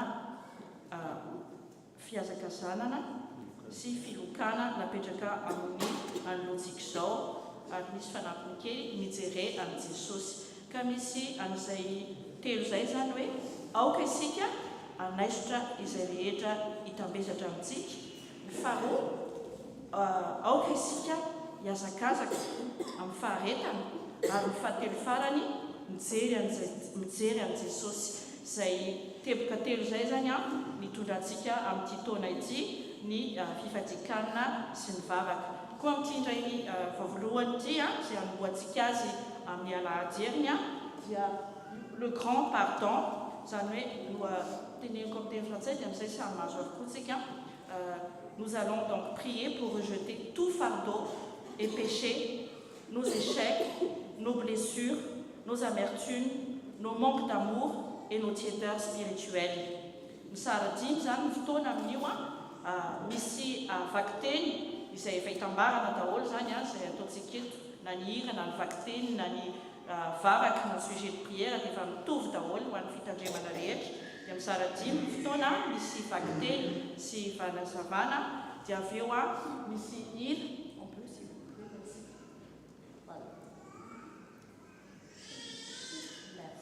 dia avy eo misy hira efa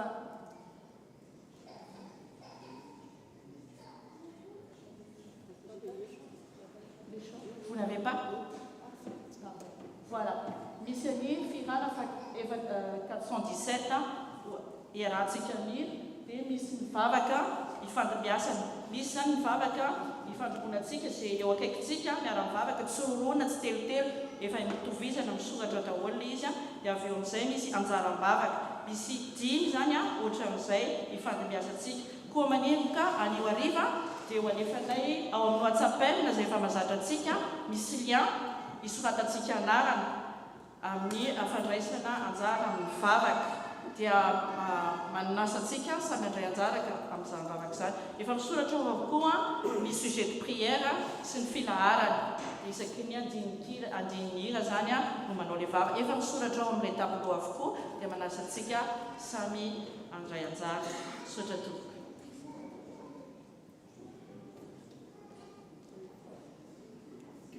Zay zany dia manentana antsika mba ho avy satria zava-dehibe zany tsiriko fara fotsiny manoloana ny zavatra rehetra na indraitsika mahatsiaro hoe tena tsisy nenenina azo atao ntsony dia mbola azo atao tsara no mitrotram-bavaka ary mariatsika amin'ny fifadikaniny zany ny zava-miseho any amin'ny firenentsika ny zava-miseho etseroa ny tokantranontsika dia tena anetry tena eo anatren'Andriamanitsika ary koa angataka ny herin'ny fanahy masina le fahazavana izay miposaka amin'izao epifania zao no ianteherantsika. Tonga amin'ny fotoana naovana vavaka trano zao isika sa famangina tsy haiko sy ny filaharana teo vavaka trano dia aveo famangina.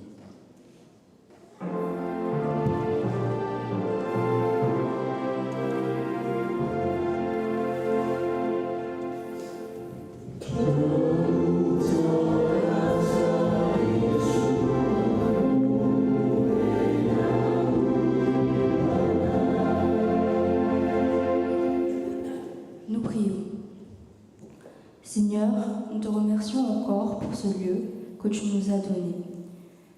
Merci car nous pouvons te rendre un culte dans ta maison. Merci aussi car nous pouvons te louer librement. Seigneur, nous remettons entre tes mains les travaux. Donne à chaque personne un esprit d'équipe et la motivation, que leur travail ne soit pas vain. Nous prions pour le financement de l'Église. Tu sais qu'il reste encore beaucoup à payer, mais nous savons que tu pourvois. Aide-nous à avoir confiance en toi. Seigneur, nous remettons entre tes mains notre collaboration avec l'Église verte. Tu vois la crise écologique qu'il y a sur Terre. Apprends-nous à respecter ta création et à nous engager dans l'écologie.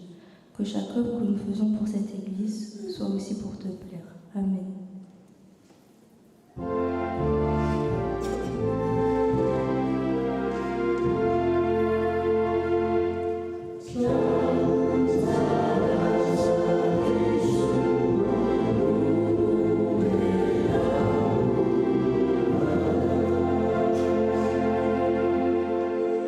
Zao tsika dia iroso amin'ny famangina manjoa manararaoatra ihany fa nandalo teto ny hitanareo tery arina tery nisy an'le sary Jesosy Kristy la passion de Christine dia efa tonga le pakazy ary sorana sy tonton rabe sy ireo miaraka taminy nanala azy teo zany efa tsy atsoso de gaky nareo ary nakaiza le teto fa izany tenenina dia le verset natolotsika misy 9 reny le zahantsika le tsy lany zany fa le lany iny iny miteny fanevo fa reo le natolotsika ireo mizahantsika nametrahana azy any amin'ny toerana any sotra toko dia miroso ny filoha ny olona sy ny kamety ny dafo zany iroso amin'ny famangina manjoa dia afaka miroso eto amin'ny laona zametsika taty fa afaka apetraka eto zareo fianakaviana.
dia araka izany dia manasa ny fiangonana hitsangana natanterantsika ny fambolena.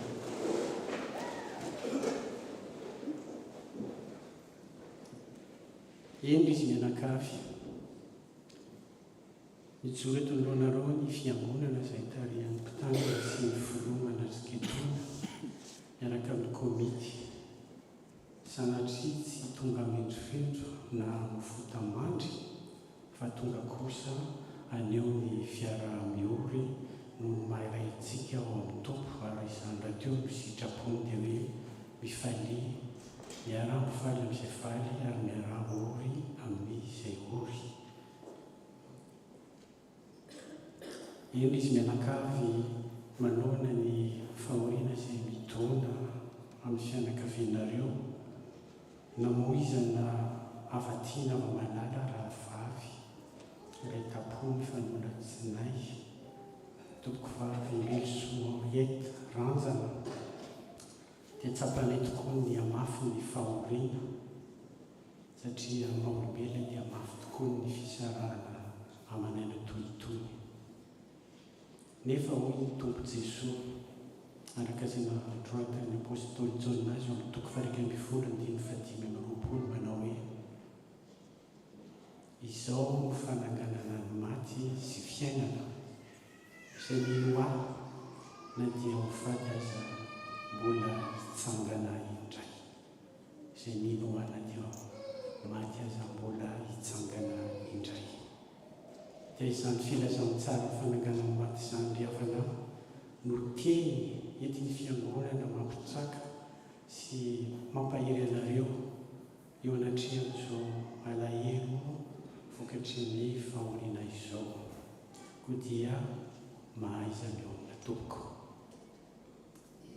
Manaraka izany dia manoloana ny adidy amin'ny fotoana tohitony dia hoe ny teny soratra masina manao hoe mifampitondra amin'izay mavesatra, izay mifanaraka indrindra amin'ny fihavanantsika, ny fahaisantsika, ny fiombonantsika malagasy, ny fiarahantsika eto amin'ny fiangonana manontolo, dia indro misy kely izay voarambon'ny tanana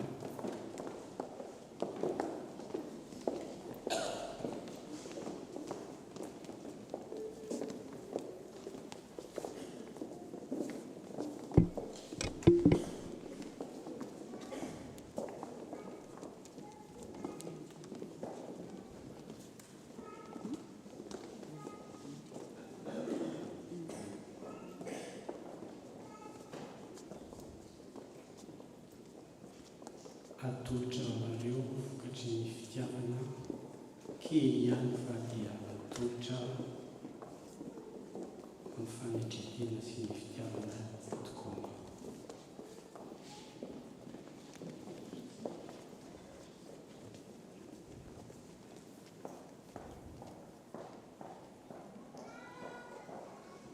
Dia mampahery anareo ny fiangonana engany izay teny entina nampahirezana anareo izay mba hitsiboka ny fanantenana, ny fifalian'ny fanantenana ho aminareo indray araka ny teny fikasan'ny tompontsika. Eto ampamarana raha sitraka aveo dia misy ny namana roa azy tongatsika amin'ny mavaka.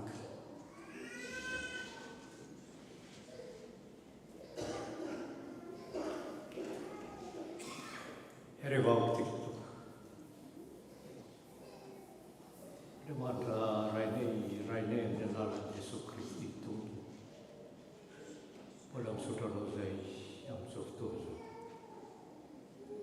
Eny misaotra anao noho ny fitiavanao sy famindraponao aminay. Eny fa na dia mandeha mamaky loasan'ny fahafatesana azy izay, raha dia miatra aminay na ny fahoriana tena mizana ny firaita-po aminay, dia tsy misahatra ny misaotra anao izay satria mbola tianay ianao. Ianao ilay mpampiony, ianao ilay mahay zavatra rehetra, ianao ny mpampiona ny fianakaviana rehetra, mpampiona ihany koa ny fiangonana izay raha lahy sy anavavy ao amin'ny tompo miaraka amintaona sy mandray ireo namana mitona baorina. Eny tompo, apetraka eo am-pelantananao ny fiainanay manontolo, ny fiainan'ny fianakaviana any an-tanindrazana na ny eto atoerana. Ampio izay atoky anao eo amin'izao fiainan'izao, fa aza atao mamoy fo, fa hitrakatrany ary anaraka anao eo amin'ny fiainany manontolo. Dia mbola apetraka aminao ny fiangonanao. Amin'ny anaran'i Jesosy no anaovana izany vavaka izany hatramin'izao sy hatramandrakizay. Amen.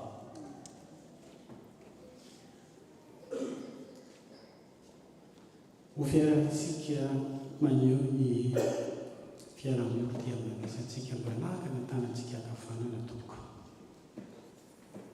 Misaotra indrindra tompoko, raha dia aza misosoka ilay helintsony afaka mipetraka ny fiangonana fa ny komity kosa mbola satria mitoy avy hatrany fiarabana famangina ny ray aman-drenintsika araka izay nampara teo dia araka izany dia tately amamboahana ny fiainana mifandimby eo ny mangidy sy ny mamy lasa ny alahelo ary dia tonga ny hafalena noho ny taona vaovao izay dia avintsika dia araka ny fanaon'ny fiangonana amin'ny fotoana tohitoy dia misy izany ny fiarabana ny ray aman-dreny mihoatra fitopolo taona mihoatra ary koa misy fiarabana ny ray aman-dreny am-panahy izay ataontsika misisy araka izany dia amangataka ireo ray aman-dreny izay soratra na fitopolo taona mihoatra mba handroso eto androana zavatandrena toka.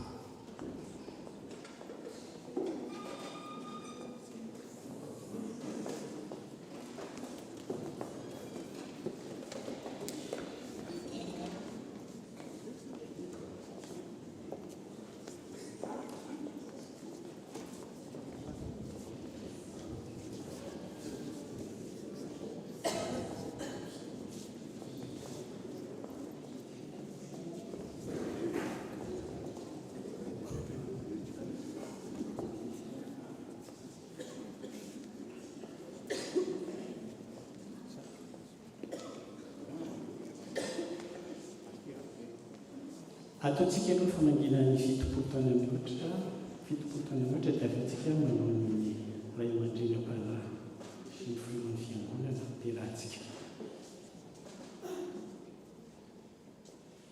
Endry-hafanahy dia voalohan-teny amin'izao taona vaovao izay dia afintsika izao dia isaorantsika Andriamanitra izay nitantana ny fiainantsika tamin'ny taona lasa iny ka natrasarantsika mianakavy izao taona vaovao 2020 izao izy no anton'ny zavatra rehetra, izy no miaviny ary mbola izy reny no tompo-marika ahafahantsika mbola natratra izao taona vaovao izao dia isaorantsika ny anarany raha sitraky ny fiangonana dia hitehaka mafy be tsika ho an'Andriamanitra ny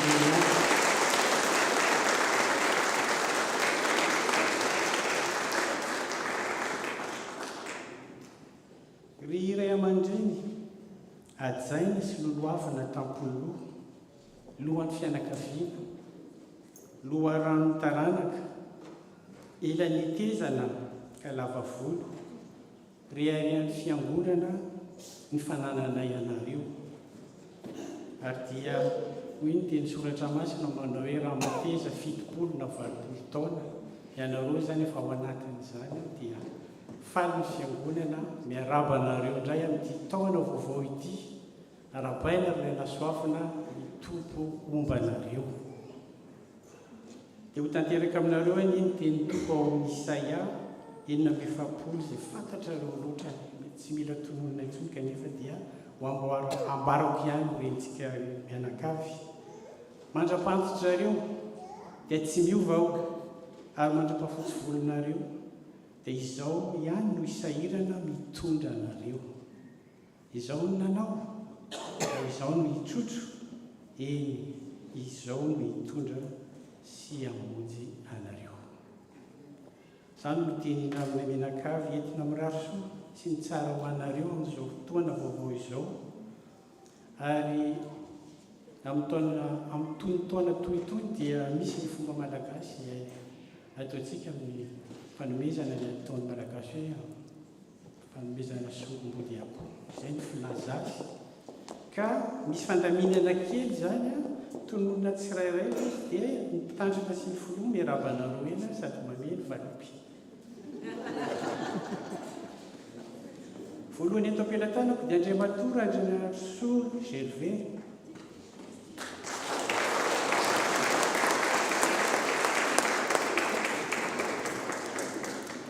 Ramatoa Miadana Yolande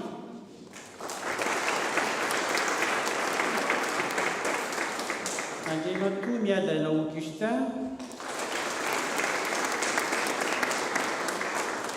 Andrianita Soarniana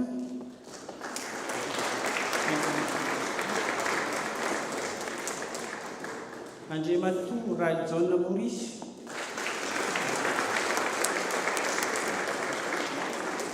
Ramatoa Raniadanarisoa Olga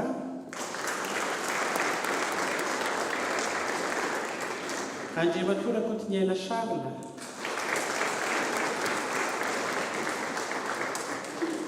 Ramatora Kontiniaina Liliane,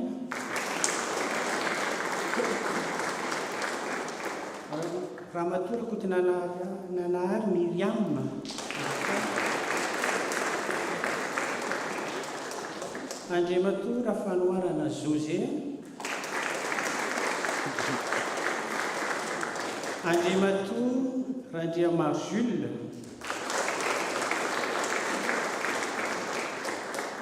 Ramatora Andriamaroa, Andriamatora Rakoto Henri,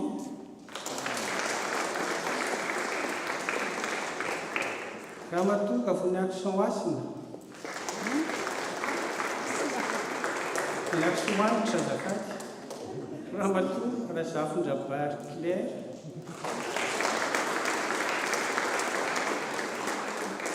Andriamatora Betrano Deba, Andriamatora Marchand Malouissou,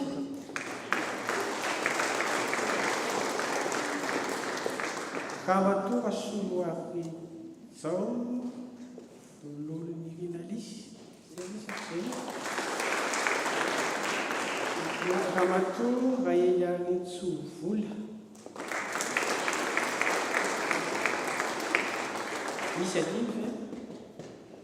Zay daholo. Misaotra ny tompoko.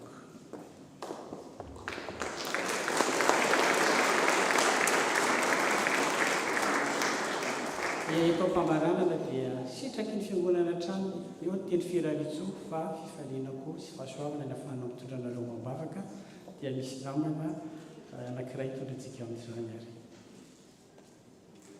Ary vavaksika toa dia mbola misaotra anao izay Andriamanitra rainay tsara indrindra rainay amin'ny alalan'i Jesosy Kristy tompo sy mpamonjy anay noho ny amin'izao fotoana lehibe amin'ny fiangonana izay nametrahanao tsirairay avy anay izao tompo. Misaotra anao izay noho ny amin'reto ray aman-dreny izay mijoro eto amin'ny lolanay. Ianao no namehan'ny fiangonana ireto ray aman-dreny ireto. Tsy izy ireo ihany fa nany ray aman-dreny izay tsy eto koa tompo dia tsoaronay ankehitriny. Misaotra anao izahay satria ianao no efa nitahiry azo ireo tsirairay avy tamin'ny fiainany lasa rehetra ny mbola vonona nitahy azy tompo. Ianao no mangatanay ankehitriny mbola hitantana n'izy ireo tsirairay avy homba sy hitahy azy amin'ny rehetra izay mbola adidy apetraka ao amin'izy ireo tsirairay avy manomboka eto amin'ny fitandremana eto am-piangonana izany Jesosy, ny ao an-tokantrano, ny ao amin'ny firenena, ny ankohona ny tsirairay avy ny zanaka manjafy dia mifanantitra amin'ny zanaka manjafy n'izy ireo tsirairay avy tokoa ianao tompo. Homba sy hitahy azy amin'ny lalana rehetra izay mbola anoranao azy. Dia misaotra tamin'izay rehetra efa nataonao tamin'ny fiainan'izy ireo tsirairay avy ary dia mametraka azy ireo aminao hatramin'izao ka ho mandrakizay. Amin'ny anaranao Jesosy no angatana izany vavaka izany. Amen.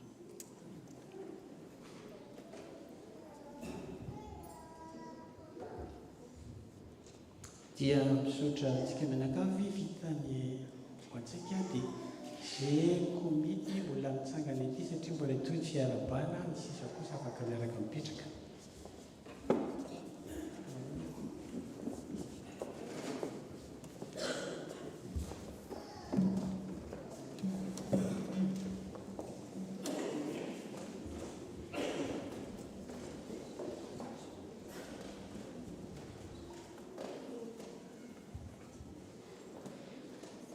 Zao ary dia tonga amin'ny fiarabantsika ny ray aman-dreny mpitandrina, ny ray aman-dreny am-panahy, tafiditra ao anatin'izany ny ray aman-dreny mpitandrina mivady aman-janany sy ny filoha mpanampy, ny filoha teo aloha ary ny amponanareo mianakavy dia afaka mandroso etsy anoloana indray nareo izany marabain'ny fiangonana.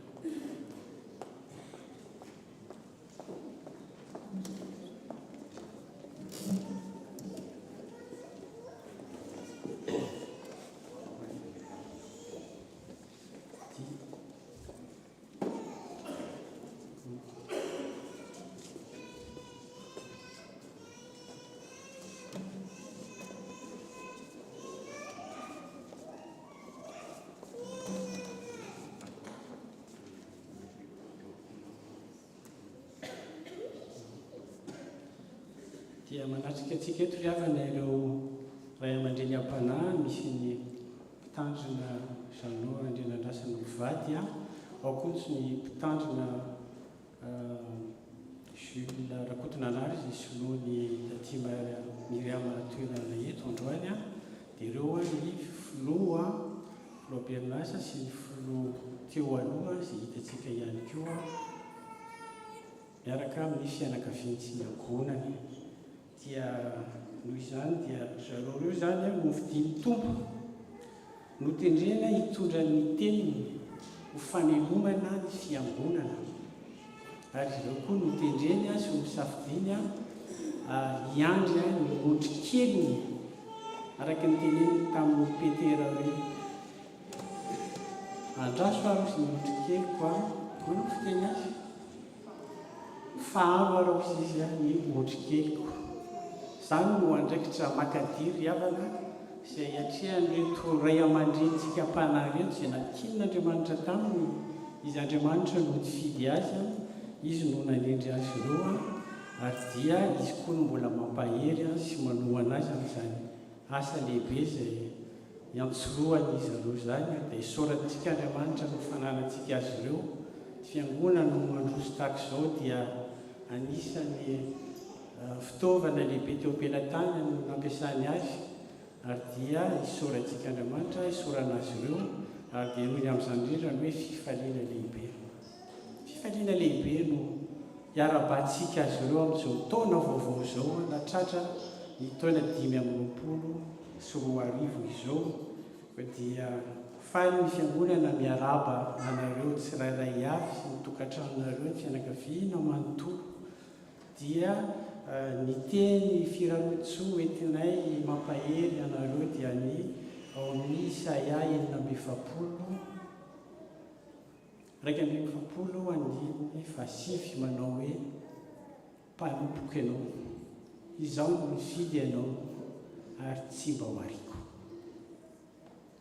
zany ry havana no teny ampitondrain'ny tompo anay indray ho anareo amin'izao taona vaovao izao ka dia matoky mahereza fa ny tompo no momba anareo maro ny ezaka maro ny fikasana tsara izay anisany nambara teo ny fanokanana ty trano ty amin'ny volana Jona asa makadiry ny miandry antsika misy koa ny fikasana na novinan'ny fiangonana viainy voa zany rehetrarehetra zany dia apetraky ny tompo eo atsorokareo hitaritanareo ny ondrikeliny anaraka anareo mba hanome voninahitra an'Andriamanitra amin'izay rehetra ataontsika amin'ity taona 2020 sy 2020 dia izy izay niantso anareo ane nifidy anareo tsy anarenareo namorana misarotra izy hameny fiadanany ho anareo koa dia fifaliana trany ny miaraba anareo amin'izao taona vaovao izao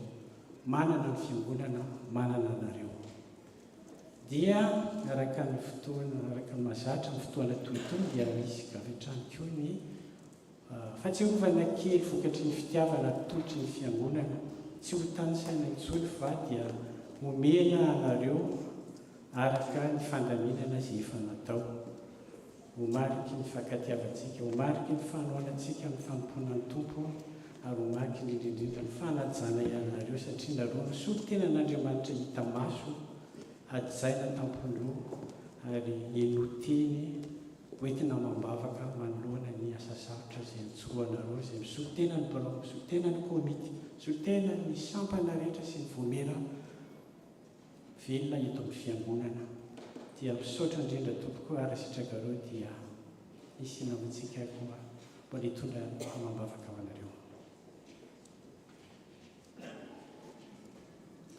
Mivavaka isika tompoko misaotranao izahay tompo Andriamanitra eo no nanomezanao anay izao fotoana izao ahafahanay mifampiarahaba ary indrindra miarahaba ireto ray aman-drenay am-panahy izay nofidinao napetraka ao eto amin'ity fiangonana izay nametranao anay tsirairay avy ity misaotra indrindra tompo fa manana planina tsara tokoa ianao amin'ny fiangonanao ary ianao no maniraka olona hiasa eo amin'ny fiangonanao, indray ny fifalian'ny fonay manana ireto ray aman-dreny ireto. Mangataka indrindranao izahay ry Tompo ny hitahianao azy ireo amin'ny asa misiona izay nametraka ao amin'izy ireo, ary indrindra angatanay aminao ny mba ahitana izy ireo fifaliana izany fanompoana masina izany, fa tsy ho amin'ny fisiny tony. Mangataka izany aminao izahay ry Jesosy lohan'ny fiangonana, ianao no miasa ao anatin'izy ireo na amin'ny fikasana na amin'ny fanatanterahana, ary omeo azy ireo ny fahendrena avy aminao mba hahaizan'izy ireo mitondra izao fiangonanao izao, mba tena hitondra ny olonao tsiraray eo an-tongotrao izy ireo Jesosy, hamana ny ondrinao tokoa amin'ny tenin'ny fahamarinana, ary taona ny olona izay mbola eo ivelan'ny vala, hahafantatra anao Jesosy, ilay mpanjaka, ilay fahazavana, ary ilay mitondra anay ho amin'ny fiainana mandrakizay. Ampaherezo izy ireo Tompo mba hazoto amin'ny fanoloran-tena isan'andro, hanompo anao ary ho tisy hatoky anao mihoatra noho ny zavatra rehetra. Dia misaotra ry Tompo Andriamanitra io fa sambatra izahay, mahatsiaro sambatra tokoa izahay, satria ianao dia miantoka ny olona rehetra izay matoky anao, ary indrindra ireto olona izay nametrahanao fitokisana amin'ny fitantanana ny fiangonanao, dia matoky izahay fa miantoka azy ireo manontolo ianao amin'ny lafi-piainany rehetra, amin'ny atsipiri-piainany, dia mametraka azy ireo feno am-pelantananao izahay, fa ao aminao Jesosy Tompo ihany no any feno ny fanomezana, ary izany no fifalianay, satria manana izany fanomezana tsy azo tononona izany eo aminao izy ireo.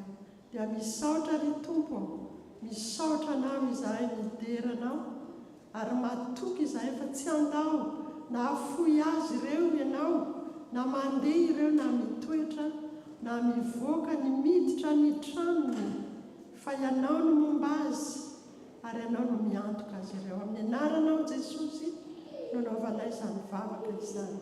Amen.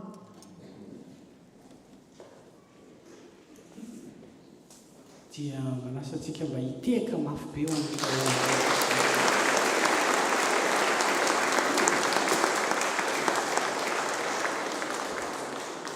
sotra tompoko. Ary farany izay tsy nambarany teo nefa mila tenenina ihany, sady tsy kely indrindra, dia ho antsika vahoakan'Andriamanitra. Mitodika aminareo vahoaka n'Andriamanitra ny komita azotsika tao hoe mba mitodika aminareo, satria zareo indray izany izao marabentsika. Sotra tompoko.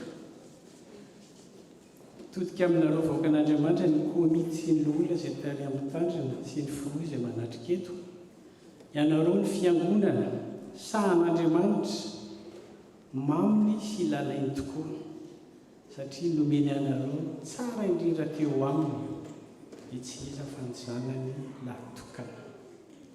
Ho famonjena, ho fiainana, ary indrindrindrindra ho fiainana be dia be, araka ny teny fikasana izay nomeny Jesosy Tompo. Koa dia iferarinsoa hoentina manareo sady fampaherezana, dia matokisy manajany mpitondra anareo, ary mifankazara mitsitoy anareo dia hiadana. Izany no teny entina manainga ary mirarosoa hamakivaky indray ty taona vaovao ity, ary fanaontsika ny mpivavaka rehefa mamarana azy, fa dia tsika rehetra izao no hiara-hitsangana hiaraka hivavaka eo mpanovana ny hira raika amin'ny 700 andiny fatelo ihany.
san'Andriamanitra dia ho azy ireny ny voninahitra hatramin'ny taloha indrindra ka ho mandrakizay. Amen. Afaka mipetraka isika.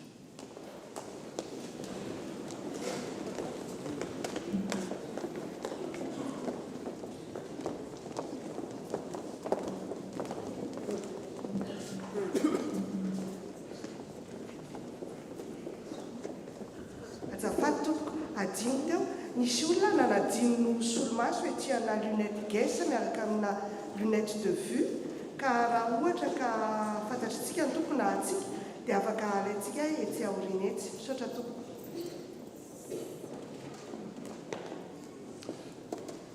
Ataona tsy saotra n'Andriamanitra ny amin'ny fisehoan-javatra toy ireny a manana komity ny tafo endry.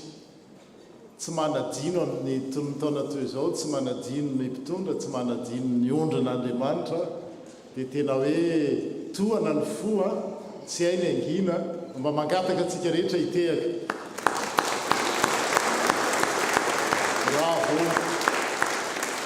Raha voa tsy ny fiangonana rehetra no manana pasoavana manana komity endry ohatranareo a dia mahireza hatrany a restez comme vous êtes sous la conduite du Seigneur. Zay no azo ilazana zay.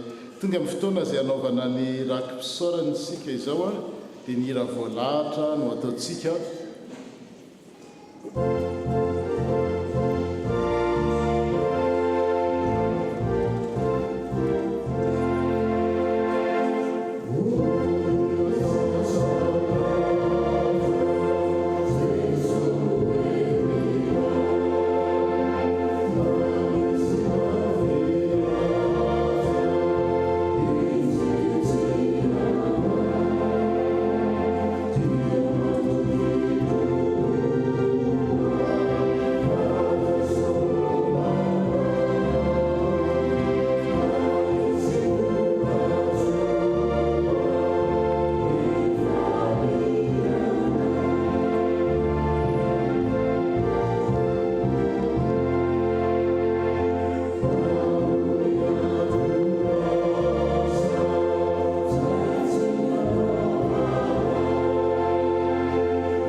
Iaraka hitsangantsika n'olatra an-drakipisaorana.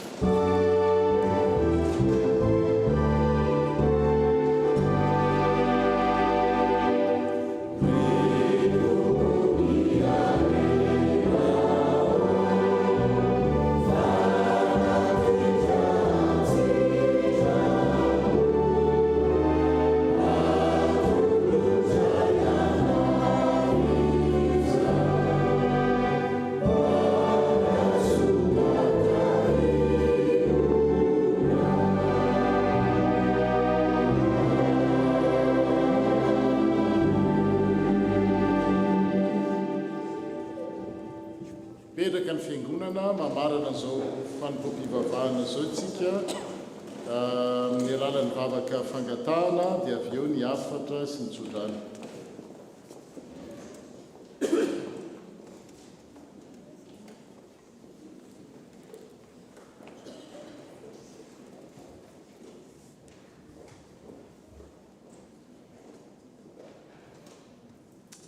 Je vous invite à la prière. Seigneur Jésus, nous voulons encore te remercier pour tous les bienfaits que tu nous accordes chaque jour. Merci pour cette année 2024 qui vient de se terminer et que nous avons traversée. Merci pour l'année nouvelle 2025, année par laquelle tu nous donnes l'opportunité encore de venir vers toi, Seigneur, de venir goûter ta présence. Tu nous as fait connaître par les enseignements de notre pasteur que tu veux être notre roi. Merci de nous donner cette opportunité pour que nous puissions vraiment approprier cette opportunité. Merci Seigneur pour tous les projets qui nous tiennent à cœur tout au long de cette année 2025. Nos projets personnels, nos projets d'Église, nos projets familiaux et professionnels. Nous les remettons tous ton nom Seigneur. Parce que tu nous as dit, si Dieu le veut, nous ferons ceci, nous ferons cela. Nous te prions particulièrement pour ce grand projet. Nos anciens dans la Bible, ils ont érigé des temples en ton nom, Seigneur, en ton honneur, que nous puissions aujourd'hui mettre dans notre cœur que ce temple, ce bâtiment que nous avons hérité, c'est pour te louer, Seigneur, et rien d'autre.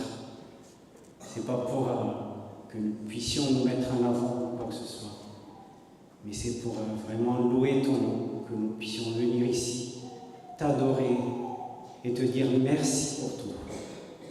Donc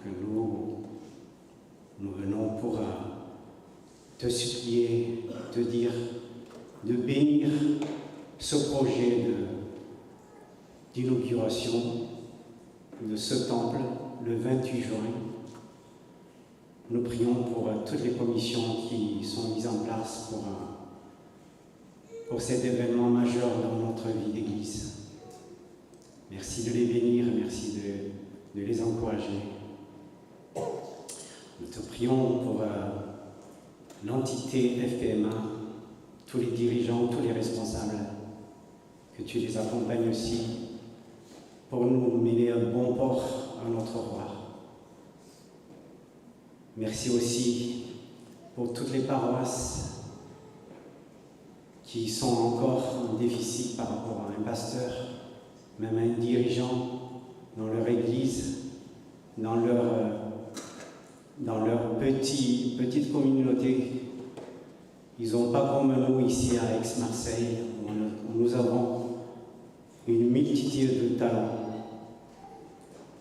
Merci de les accompagner aussi dans le projet d'avoir un pasteur, au moins quelqu'un qui cultive leur foi, Seigneur. Enfin, nous te prions pour nos familles à Madagascar. Tu sais dans quelle situation ils vivent, Seigneur. Nous te prions pour nous donner une générosité sans faille, pour que nous puissions à notre niveau aider au moins nos familles, Seigneur. Nous avons chacun de nous au fond de notre cœur des sujets de prière qui nous tiennent à cœur. Nous allons faire un petit instant de silence pour que nous puissions chacun apporter ses sujets de prière.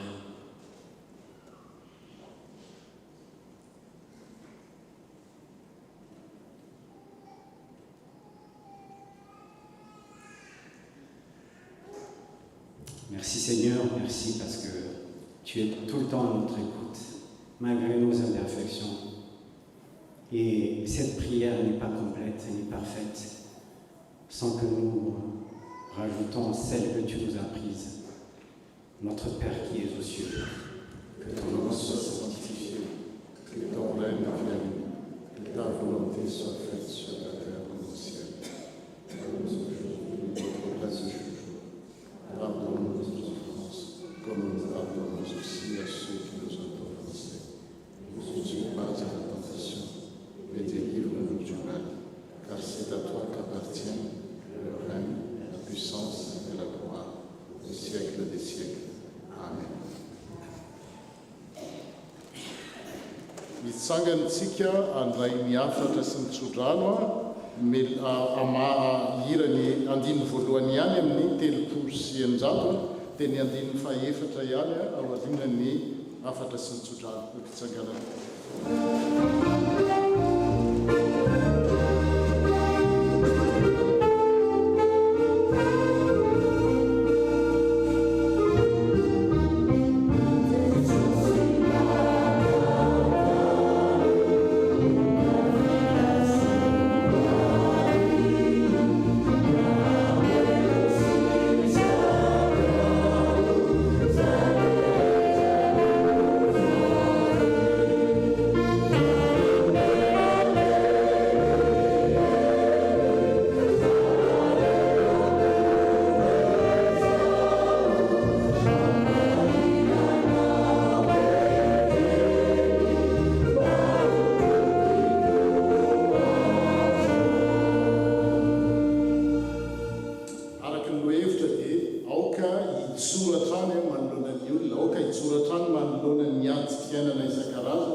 Debout devant les hommes, devant toutes les circonstances qu'on peut rencontrer, mais nous prosterner devant les rois de rois. Raiso tsudantuno namenana tuku, itaya nawanini tuku kaya nao. Ampamira tira trantavany aminao aneny tompo, ka amindra foanao. Anandra trantavany aminao aneny tompo, ka amianao sy atany. Amen.